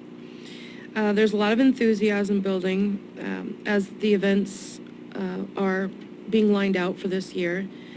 Miranda, who is newly employed with Economic Development the past, 4 months, 6 months? Miranda's been very helpful in assisting them with promotions and helping them update their website. And it looks really great. I'm not sure that it's gone live yet, but we'll be sure to let you all know. I think you'll notice. Thankfully, before Miranda was available to help them with that, previous Commissioner Susan Brown has been very helpful in helping the Event Center stay afloat, doing their strategic plan, helping with the website, and a diverse myriad of services that they just didn't have the capacity to fill. So I'm extremely grateful to Commissioner Brown for filling that gap. I'm also grateful to Parks Administration, Commissioner Pash, Finance, Human Resources, and County Council, because the amount of support that the Event Center has received from the county has helped a lot, and I'm appreciative for that partnership, and I expect that that's going to grow. Food Security Summit, we have that scheduled for February 20th in partnership with United Way's Empty Bowls event. Commissioner Boyce had said, hey, this hasn't happened in a long time, it's overdue. And I said, okay, let's do this. And then initially we were scheduling that for the end of January, but found the opportunity to partner with United Way in that. And so we will be holding that summit in South County on the 20th of February. Let's see, TLT and Promotions Committee updates from Miranda. There have been 157 accounts registered with TLT, and this month is the first month the collections will come in for this past quarter. It's the first quarter, and so it'll be interesting to see how that is disseminated and gives us kind of a base to move on from here. The Tourism Promotions Committee, so Miranda has been spearheading and leading that group, and it's a great group, and they're really excited, dedicated, and Miranda's done a really nice job with steering the direction on that. Right now they're working on tourism resource asset inventory, and so that's really exciting because that's going to help us map what's available where and what we can do to enhance those assets already available. The meetings are the first Wednesday of the month. The public's invited to attend. They're actually encouraged. Information is available on the website if you want to know more. Business licenses. So Miranda and I spent a lot of time driving the back roads and finding those businesses that might not know the business license had been implemented. And so we found a total of 400 businesses in unincorporated Curry County, of which 142 have registered for business licenses. So we are very excited about this because it's going to give us the opportunity to further expand resources and availability of shared workspace, business retention and expansion for those businesses we didn't otherwise know existed. And lastly, Miranda did join the board for Gold Beach Main Street. So that was really exciting, a good opportunity for her. They had sent her on a trip with the support of the county for Oregon Main Street events, and she came back ready to go, and so she got her feet wet in tourism and is excited to hit the ground running with a love of culture and history. I think she's really going to do a great job. I have a question about that. So the county spent money for her position at Gold Beach Main Street?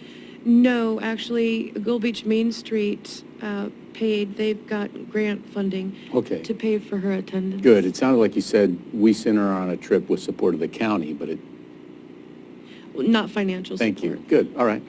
Just checking. Just a couple of questions. I'm looking at some of the numbers here, Well, and were you finished? I didn't. Yeah. Okay, good. I thought you were finished. Just wait. Here we go. I'm done. You I am are going to done? the housing summit in Salem tomorrow. And that, Now I'm I done.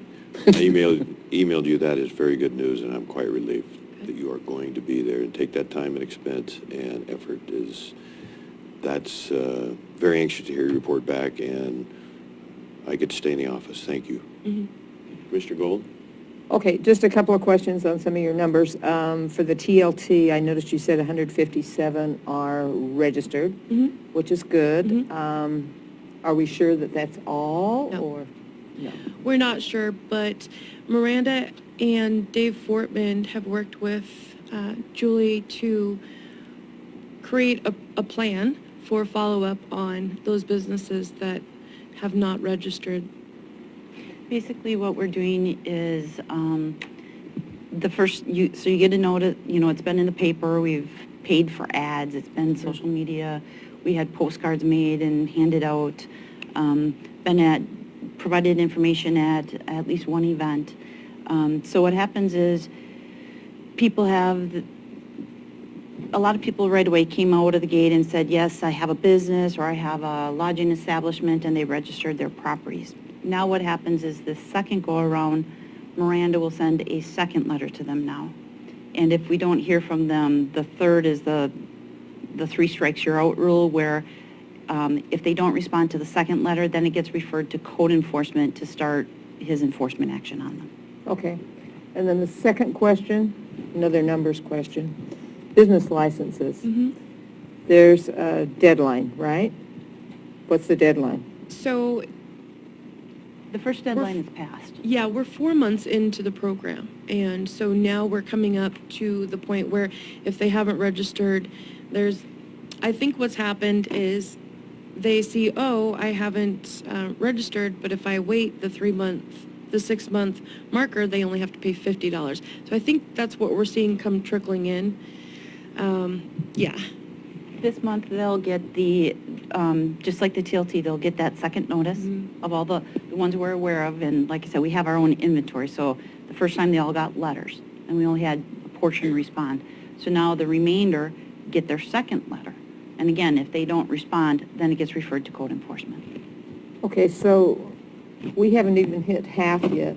There's 400 businesses, but only 142 are registered. That's right. So that's kind of concerning. It is. It is, and I think that, I think we'll find a few more come in when Miranda sends the second letter, but to be honest with you, I believe that we're going to get the biggest response when we get code enforcement involved, which is very unfortunate because we did have people that were, I understand this program, I think this is great, I support it, they responded right away, they did what they were supposed to.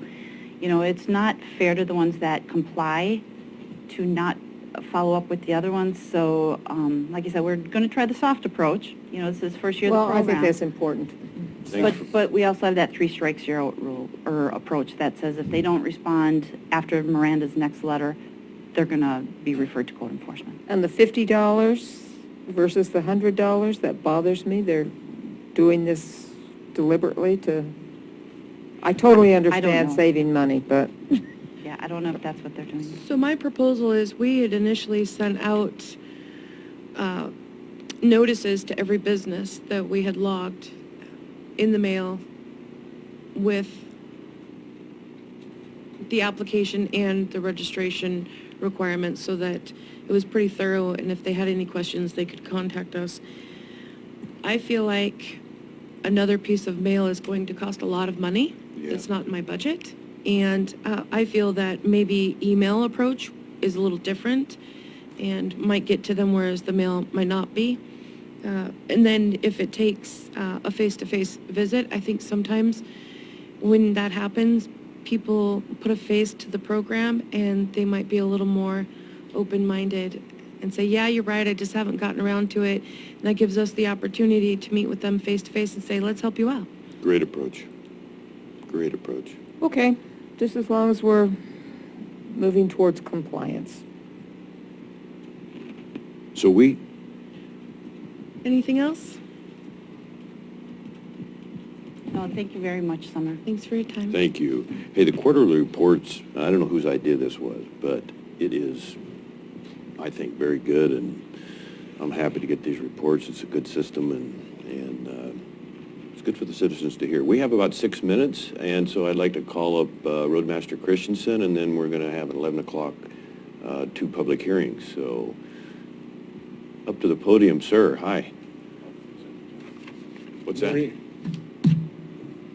was asking about the Richard consent Christensen, agenda. Curry County Roadmaster. I'm here today with Miranda Gray at South Coast Watershed Council on a fish pipe project. This is a FEMA project that started out as a repair, but working with FEMA this summer on their site visit to the site, they recommended the pipe be completely replaced and upgraded to a fish pipe as its critical fish habitat. So moving forward through the process, this pipe is 2/3 through its life, and instead of repairing it, it's going to go from a 60-inch pipe to a 128-inch pipe. Wow. And to allow fish passage, and the FEMA will cover 75% of this cost.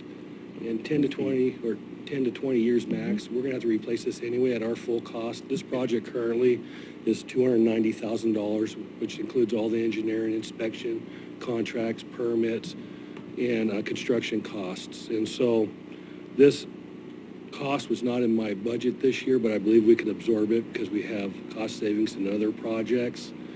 And this cost for engineering will be $62,500. And we plan to go out to bid in spring if you approve this project for construction this summer. So it's basically a $300,000 project. Once we're done, FEMA's going to pay $225,000 of this project, and the county road department will be paying about $75,000 at the end of the day. And I'd like to introduce Miranda Gray because they did a letter of support to FEMA for this project, but also, too, they have a small grant funding opportunities that might help offset our $75,000 cost. Welcome. Thank you. Thank you, Commissioners. As Richard said, I'm Miranda Gray. I coordinate the South Coast Watershed Council, and I'm here to support Richard's proposal, the county's proposal for this fish passage culvert replacement. And as he also mentioned, we would be contributing $15,000 financial support to offset some of those county costs. We implemented a similar project back in 2012 just upstream of this project, so we think it would complement this one nicely, and we'd look to do some restoration activities, including some riparian plantings, erosion control, and possibly even some grade control upstream of that culvert, so it wouldn't compromise that project that we put in 2012. We would also coordinate with ODFW and NOAA Fisheries to make sure that culvert meets fish passage requirements. So it would likely be an embedded culvert that has a natural stream bottom. So it's not creating any more of a barrier to aquatic organism passage than a natural stream channel would. And this is a really common, cost-effective way to restore habitat for fish, and we have a lot of previous experience with these types of restoration projects to show for it. So, yeah, we fully endorse the project and think it would be a great way to partner with the county. So, thank you very much for that contribution. That's a lot of funds. So you get Curry Watershed and Curry Road Department together, that's a good mix. Yeah, absolutely. Good things will happen, Yeah. especially for our fish. Mm-hmm. Yep. Thank you. It's important. Rich, you're looking at getting the task order approved, and then when it comes time for the actual expense, the $75,000, would that be in this fiscal year, or would that be for next fiscal year? The $62,500, most of it will be this, 2/3 of it will be this fiscal year for the engineering and contract docs. And then the other, $20,000 or so would be part of the $220,000 project that I'll put in next fiscal year's budget.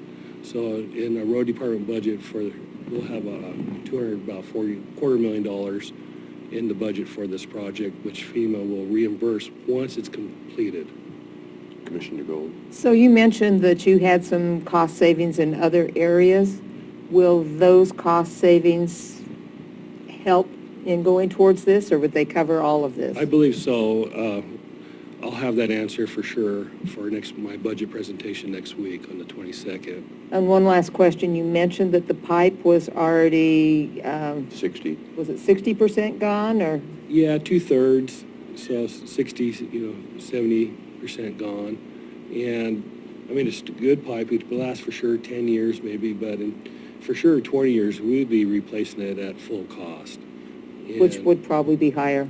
Which would probably be Yeah, I think we'd be stupid not to approve this, in my opinion. Well, and so we have the money now, Mm-hmm. and this pipe, when we're done with it, well, it should last us another 60 years. And so for the foreseeable future, we won't have any issues there. Well, and we're not guaranteed that FEMA's going to pay the cost in 10 years if we have to replace Would you it. like to make a motion? Yes, let me make a motion to approve the task order 17 for the Cedar Culvert. I'll second. A question for discussion? Yes, Council Huddle? Thanks. So this action item, we're agreeing to spend 62 roughly plus or minus $1,000 to engineer this. Is that correct? Correct. And you mentioned that we have the FEMA reimbursement. Do we have have we got the agreement with FEMA? Have we got it in writing from FEMA, I guess, or from who? Where's that promise? Where is that in the pipeline as far as getting the assurances nailed down there? That's a good question, and Okay. FEMA does not do that. But what they do is say that they have very strong support for this, and they want to see this happen. And so they verbally have made a commitment, but not in writing. So we would essentially be making some application to them after we do the project to get reimbursed? Is it a reimbursement grant? Again, I'm just trying to... Right. Okay. We have already completed an application. Okay. And they have, which was for a repair. Sure. And they've pushed us into a full compliance into a fish pipe. Thank you. All right. It was more or less their idea. Yes. Okay, Okay. good. How much would the repair cost? If it was on the county's dime and it was my team doing that repair, we'd probably do a cement blanket in a joint repair, probably $50,000. Okay, so we're talking $12,000 difference. We're talking a lot, but we're also talking about a pipe that in the future, when it fails, the county Right. won't have a Okay. $300,000, $400,000 bill. So my motion stands, the second's there. Been so- moved and seconded that we approve this joint project. So you want to take a roll call, Mr. Jesuit? Commissioner Gold, Aye. Vice Chair Boyce. Yes. Chair Pash, absent. Motion carried 2-0.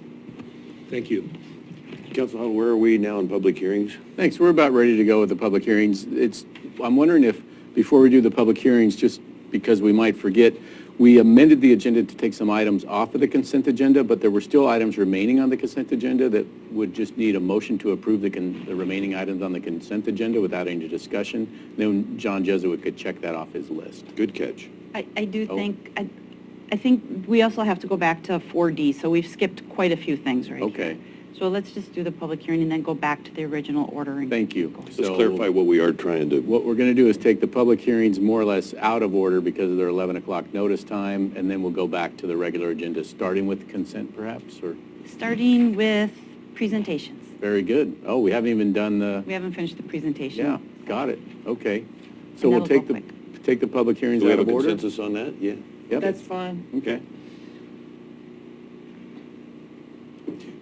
So that would be 7A, resolution regarding fair housing. John Huddle, County Council. Thank you, Mr. Chair. So we have, we were awarded a grant for the Brookings Head Start project, and like any grant, there are conditions that a local government does to comply with the grant. And one of those conditions is that we need to do 2 resolutions to support public housing and in the county. We did 1, and so this is our second. And this is a fair housing resolution, and it says basically, whereas Curry County is certified in its grant contract that we will comply with requirements of Title 8 of the Civil Rights Act, popularly known as the Fair Housing Act, and will take action to affirmatively further fair housing, and that it's our policy to encourage government-assisted housing as a source of affordable, safe, and sanitary housing opportunities for persons of lower, middle, and fixed incomes. And then we have publicly advertised this.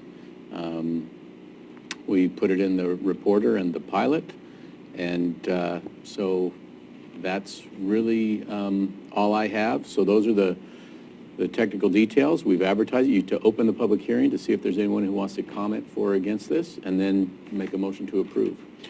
Any comment? Connie, Ms. Hunter, please come up.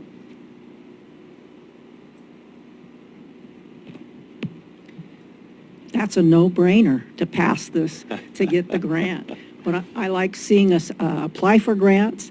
I like seeing the fact that Curry County is addressing the housing issues and also mental health issues and wraparound services somewhere down the pike for housing. But it's a no-brainer. And I just wanted to thank Curry County in general, and in particular Commissioner Court Boyce, and also other staff like Julie and Summer for their work on the Housing Task Force. Thank you. And you drove all the way from Brookings To hear and to say. Okay. You know what? Somebody made two mistakes along the way. They gave women the right to vote, and they allow for public comments at meetings. I'm showing up. I never would have thought I'd hear you say that was a mistake. I'm joking. Okay. That's a joke. That was a female humor. So, anyway, my point is, good job, awesome. Let's get it done. Thank you again. So, public hearing 7B, sale of certain... Oh, sorry, then you close the public hearing on this matter and then take a vote on this matter, please. Well, I did see Mr. Barnes. You're okay? Okay. So, we need that today. So, we'll close that, officially close that hearing. Sure. And then have a motion to approve the resolution, please. I move we approve the resolution regarding fair housing. I'll second that. So it's been moved and seconded for the approval of this housing resolution. Roll call, please, Mr. Jesuit. Commissioner Gold, Aye. Vice Chair Boyce, Yes. Chair Pash, absent. Motion carried 2-0. So the next one is 7B. Are we ready for that? Yes. Or do we have to wait till 11:15? Technically, we should wait till 11:15. Yeah, So okay. So let's go back to the agenda with item 4D would be the next one. That's going to take a little while. No, so if you don't mind, I'll just start with that. So 4D is State of the County Video. And if you look at the agenda routing slip, it talks about how annually the chair, the outgoing chair, has to do a State of the County address. Normally it's in writing. This chair has chose to do a video and a written format. And the agenda routing slip explains that the video will air at the end of the meeting, so people didn't have to sit through it, because it is pretty long. It's about 40 minutes long. So at the end of the meeting, we'll play the video, and we'll also post the letter, which is the same content as the video, on the county website. So Well, that's what we had for Very that good. matter. Will that video be available then for reviewing on our county channel? Yes, it is. Okay. So why don't we take a break till 11:15, just a quick break? Or No, we could just continue with the consent agenda. How long, Because we how haven't much done the time do you need? consent agenda will go pretty quick. So what we have is appoint one member to the compensation board. You have that information in front of you. And then it is to approve the job description for the public health administrator. And note there was a correction in the job description on who they report to. And then the third thing under consent agenda was to approve the Oregon Department of Land Conservation and Development grant for planning projects. Ms. Crockett received a small grant from DLCD for that. So we would just like the board to approve those 3 items on the consent agenda. I move that we approve the consent agenda as amended. I'll second that. Are we ready for a roll call, Mr. Jesuit? Commissioner Gold, Aye. Vice Chair Boyce, Yes. Chair Pash, absent. Motion carried 2-0. Okay, so do you mind if I keep going? Oh, no, you're doing great. Okay. So under discussion action items, then the next thing we had, we already took A, but B would be the final order on the Adams appeal, which was the matter that the board heard at the last meeting. They have to take final action on that. So they have the order in front of you. So Ms. Crockett is just looking for affirmation of that, what was decided. So we would just need a motion to approve that order if the board's willing to do that. See, I opposed that. That's correct. So we probably should, Table it. Council Huddle, legally, is there a time limit we have to worry about with approving that order? Or can we relay that, or put that over to the next meeting? We can put this over I'm assuming we're going to the 22nd a week. Yes. No, all we have is a workshop that day. Well, we could structure the workshop so that there's meeting time in front of it to Good. Let's do approve that. Let's get it Thank you. done. Yes, this can be It's only a week. continued to the next meeting.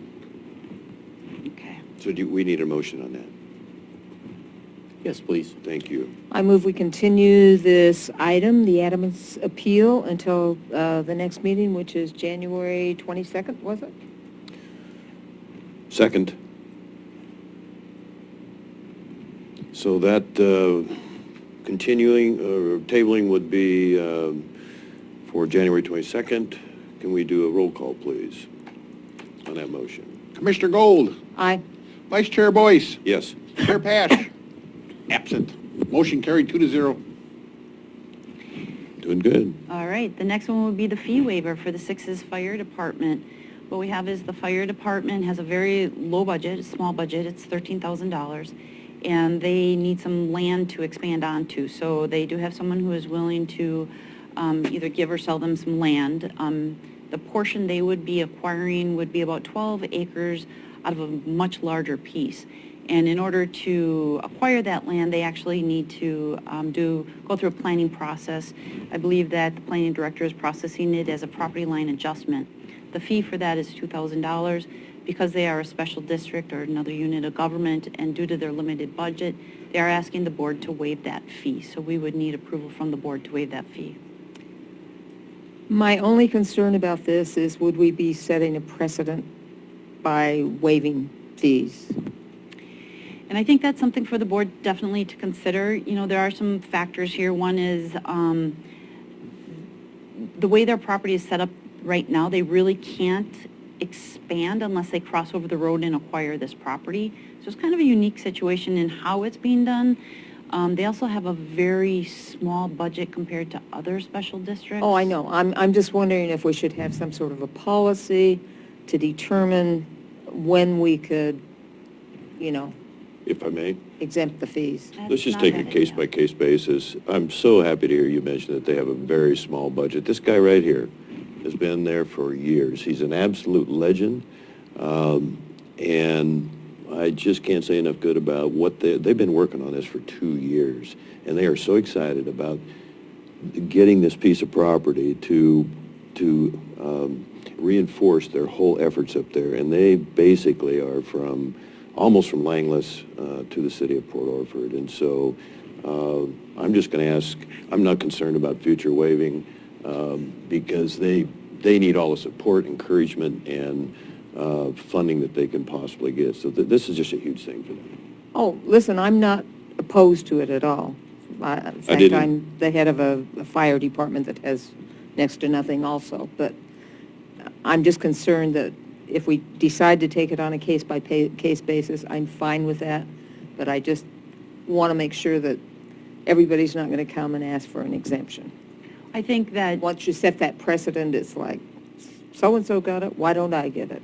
and I think just based on our conversation, it's best we do it a case-by-case basis. Yes. So if we do encounter it again, I think we just need to remember this conversation and say, hey, we need to look at the details of each one independently.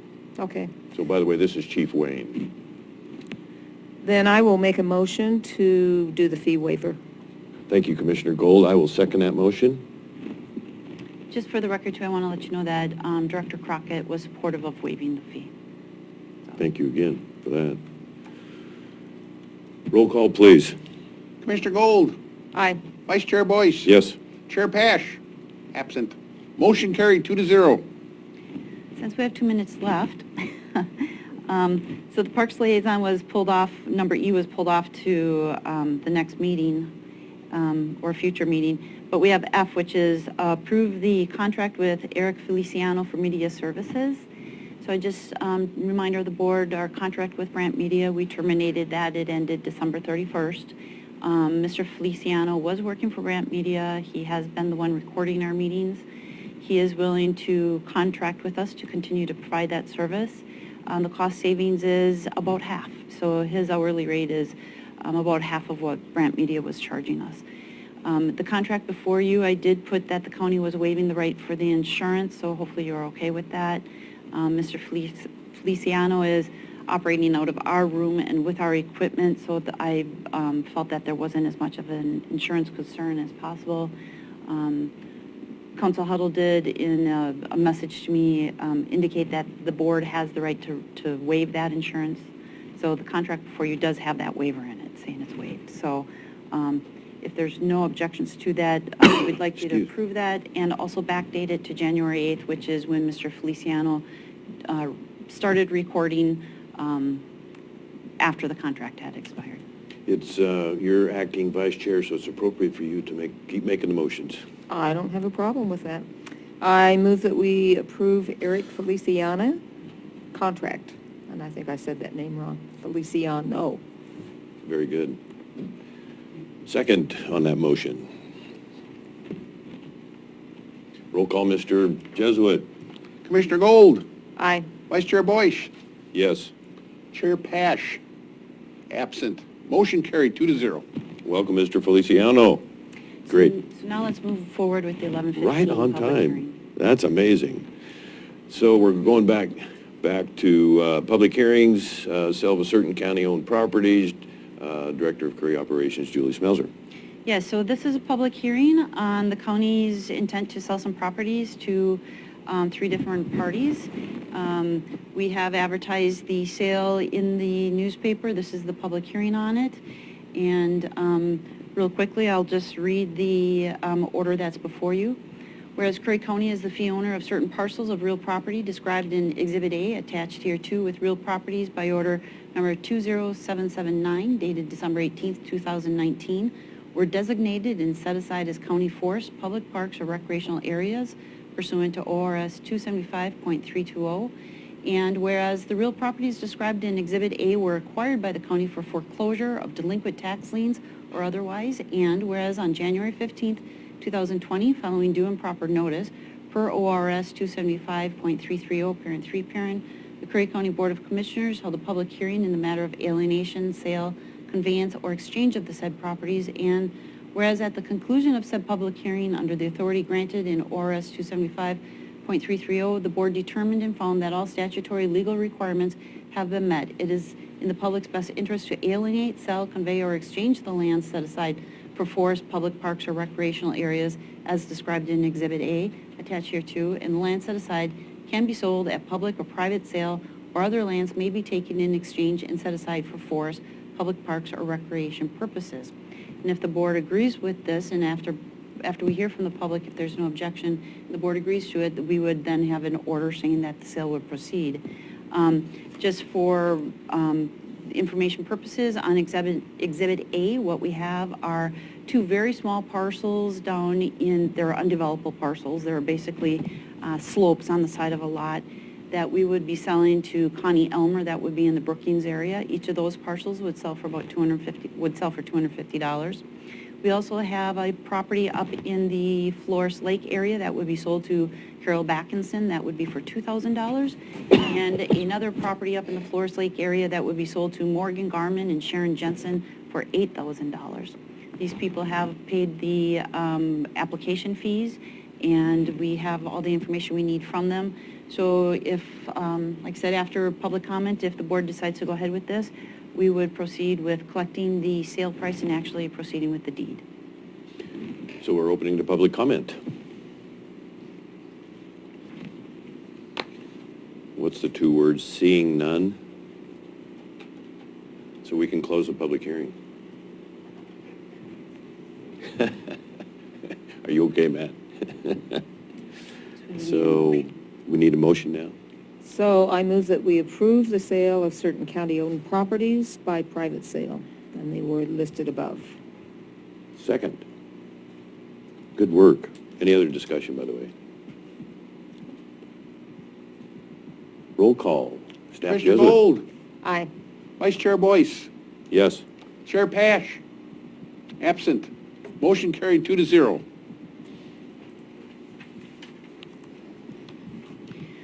So at this point, Commissioner Boyce, we'd want, or Chair, Vice Chair, however we direct you today, we'd want to go back to those items that were pulled from the consent agenda and moved to the discussion, which is the hire order for the accounting clerk and then the two positions for the clerk's office.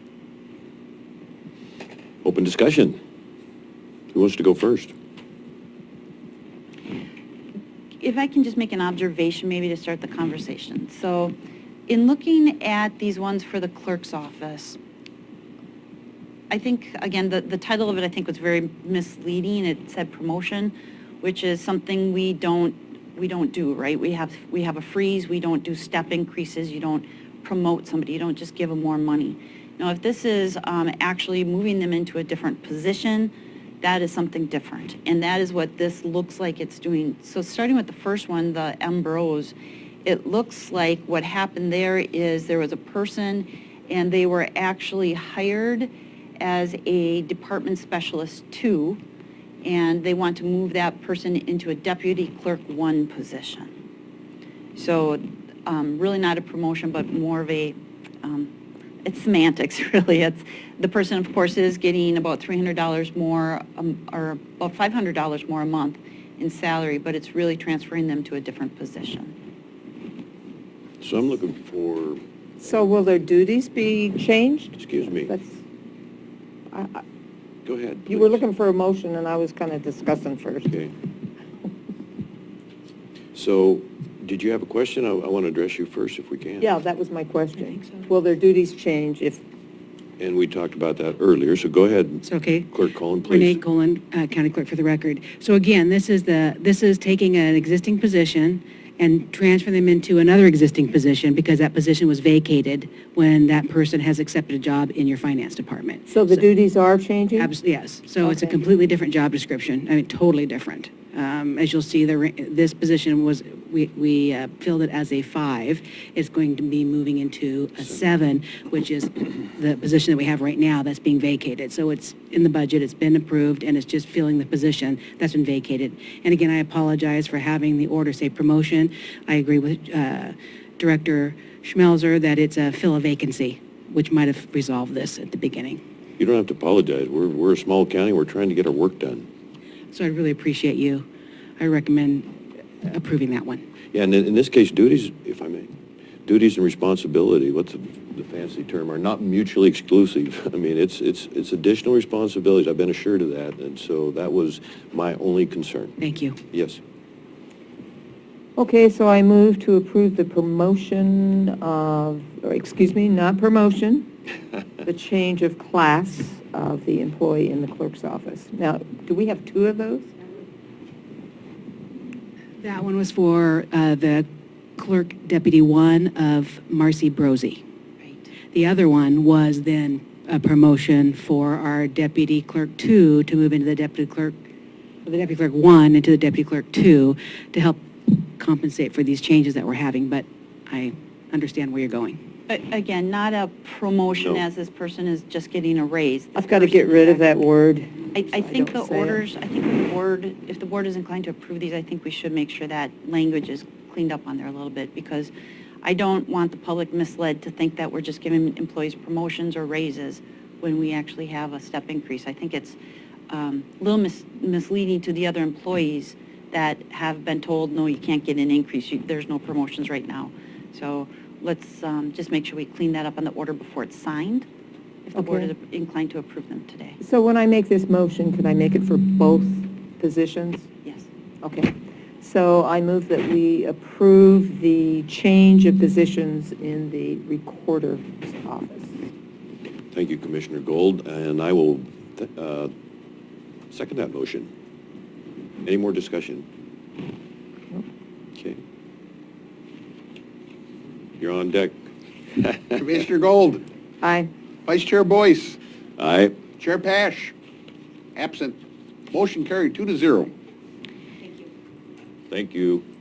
Okay, and then the other one that was moved over there was the higher order for the accounting clerk. And that is the position that Clerk Colon was referring to was vacated in her office. So it was about July or August when Chair Pash, myself, Finance Director Sherilyn Harvey, Julie Swift from HR and Payroll, and Sina Crook, the accounting clerk, had accounts payable clerk had met, and we had talked about the workload and the backlog and how it's been difficult to get work done because there's so much and it's so backed up. There's a difficult time processing stuff in there due to the amount of work. So we had asked what we could do to help, and the recommendation at that time, or the discussion at that time, was we really needed to get someone in there to help with the accounts payable. So what this is the board had approved the job description several months ago. It actually was posted internally to see if employees were interested. That's something we have to do with the union. We have to post it internally, and we actually had 2 people apply for it, and the one that was offered the position was in the clerk's office. She's the one that would be hired for the finance department. I was not part of the interview process. However, I think they felt very confident with the person's capabilities that she'd be able to help out in there. Mr. Gold? So how'd you know I had a question? This individual, okay, we're looking at getting the final financials done. Yes. Will this individual be able to help with that process? She wouldn't, my understanding, she would not be doing those financials. However, she would be doing a lot of the work that Sina is doing so that Sina could move forward with other projects that she has. And doing a lot of the filing, a lot of the data entry, and things that have just been put on hold, or items that are slowing down the progress in that department. Okay, so inadvertently, or whatever you want to say, that would be helping in that process? Yes. Okay. Then I will make a motion. Thank sorry, you had a comment? Yeah, thank you. We've been back and forth on this, but I think we're really moving in the right direction, and I think it's gonna be productive and a good approach. I might change my mind on that, but right now I'm feeling pretty confident and appreciate more of the problems, plural, solving. So that's all I have. If you would like to make a motion. Commissioner Okay, Gold. I would like to move that we appoint the higher order for an accounting clerk. Second. Any more discussion?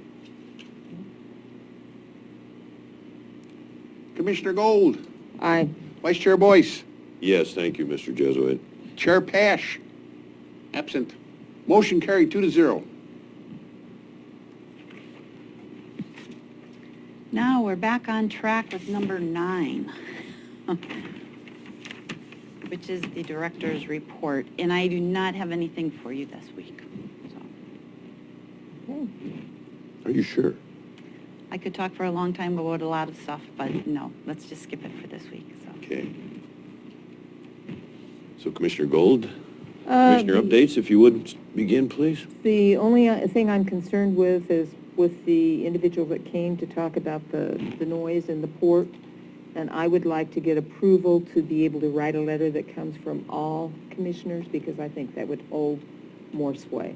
So I don't know whether we need a formal motion or just an agreement to do that. I don't think so. If you, I can't imagine the board, in a general sense, would want to change much of what you... So you're okay with that? Of Absolutely. course, I'll bring the letter forth before you sign it. I don't mind doing a motion. I don't think we need one. I think we can just give direction based on consensus of the board. Okay, I just don't want to do something that's outside of my purview, so. That's all I have. I got 32 minutes. No, you don't. We have exec session. We have other stuff to get to. What's that? We have executive session. Oh, okay. And then we have to come back and do the higher order under 12A, and we have to do the video yet.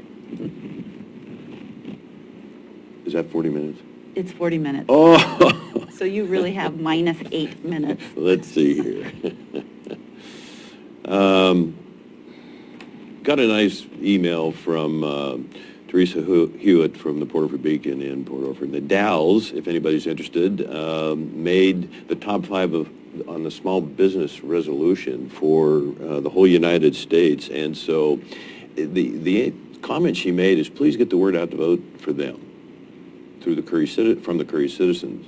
And then she sent me a link, and I think we have it up here, or we'll see. It'll be on my website. Anyway, some good lessons. The national exposure for Oregon. Encourage people to watch this online program. Get Curry County to learn what they can. Amazing number of people who don't know how to make change. This show would be helpful. Quick report. You know, we've talked about, we're hearing some citizens say, hey, the money that's going out, with your help, I outlined some of the issues the surprises. I'm hoping 2020 doesn't have a lot of additional similar $10, $50, $100,000, the tower's $800,000 surprises. I really am moving with a lot of confidence that we are overcoming this. So yeah, again, I'm hoping we don't have a lot of surprises for 2020. But if we keep going this way and we're unable to find additional revenues and cut costs, I may ask some help to promote just helping the citizens recognize and understand mandated services and what part of our county programs are not mandated. I'm not predicting that. It's just something that I think is very good information. And of course, I want to bring everything back to the strategic plan, and I'm still enthused about that. Real quick on House Bill 2020, as the short session goes in the legislature,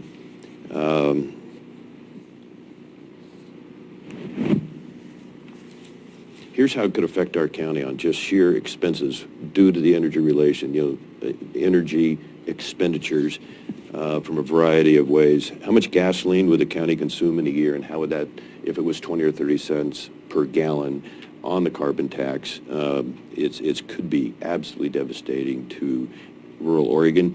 Do the gasoline, do the diesel, LP and NG. We're paying some months $6,000 for electricity, and if the price of electricity goes up, how that could affect rural county, how in particular, of course, it could affect us. How many miles driven by emergency services and law enforcement? How many miles of chip seal, asphalt, and oil did we take care of through our road department? the point is, the amount of additional expense that this could mean for us is going to require, I'm very thankful to have both Senator Hurd and Representative Brock Smith at the Capitol, and they'll be reporting to me. And I don't know that in the short session I've spent a lot of time up there, but I am going to speak out for Curry County and against this carbon tax bill, which appears is going to get a lot of momentum, even in this short session. I hope it is delayed, but I am very concerned, and I'm going to be really tuned into that. Two more quick things here. Dan Bratton has been selected as the Oregon State Ambulance Association Director or President, and that's a really big plus for Curry County. He and Joe Gregorio have about 60 employees. Proud time for us, and I, in listening on the Monday meeting of the Public Safety the Public Safety Program at the AOC, I warned all my commissioner friends up there, don't be thinking about recruiting him because he's not leaving Curry County. He just runs an incredible program, so it's a big plus for us. I went to the VVA last night, number 757, and the VFW, first on the Veterans of Foreign War. They're just south of the high school in Brookings.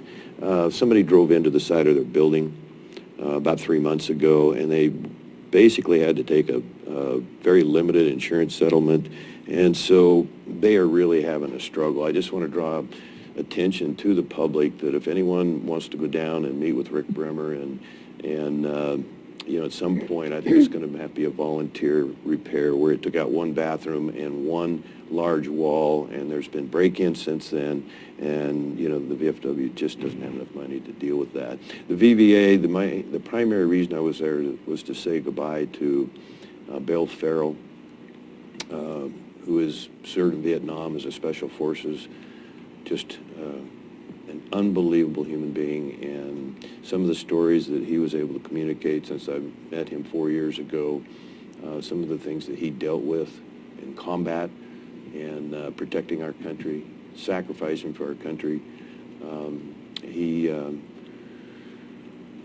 Despite his time in Vietnam, he lived a great life, and he helped so many people in this county, in our communities. And then I was very happy to hear, I'm sorry, I mentioned to you about Jim Seeley, but I forgot to mention this summer. I know you both knew him pretty well. And so if I could, with the board here, just have a moment of silence for Jim Seeley and Bill Farrell, and appreciate the opportunity to give honor to them and say an important goodbye. So just a moment of silence.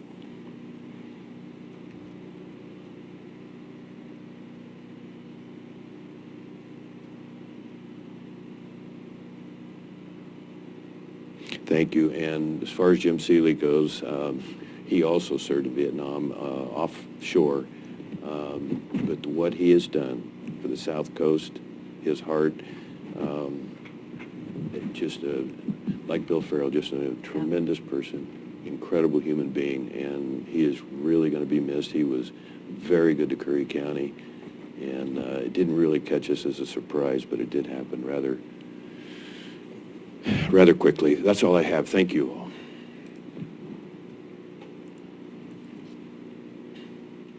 So at this time, we'll go into executive session, if there's nothing else.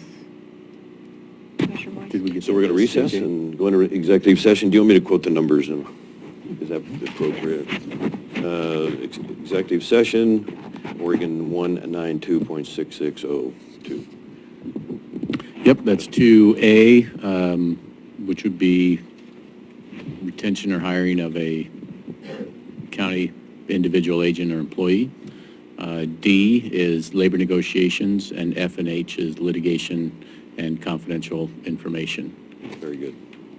Thank you, Council Huddle. Here we go, guys. All right, science. He used to work at... Here we go, Commissioner Gold. Oh, do we have this, JJ? Welcome back, everyone. January 15th, 2020. It is 1:30. We're going to reconvene here and proudly display the 2019 State of the County Address.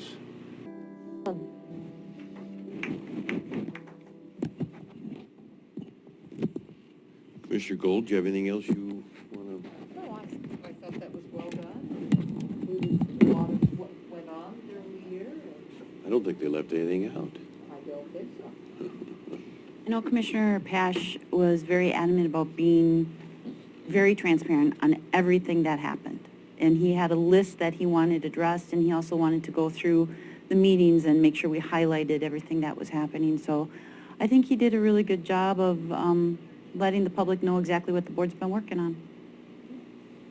And Miranda, you did a fantastic job on all this. Congratulations. Congratulations. I did a disclosure saying I was in November no shave thing, and I got a beard on that. You look better without the beard. Either way. So before we adjourn, I just want to clarify on the State of the County Address that we are going to have a link on the county website, and then we'll also have a PDF of the text that was used. So if somebody cannot use YouTube or one of those social media platforms, they'll at least be able to read it as a Word document. Okay. And that's all we have. Council Huddle, anything else? No, Mr. Chair. Sheriff? Staff Jesuit? All good to go. Praise the Miranda flag. Very good. I wanted to say that just We one need to time. adjourn. So we are officially adjourned. Thank you all very much. Close your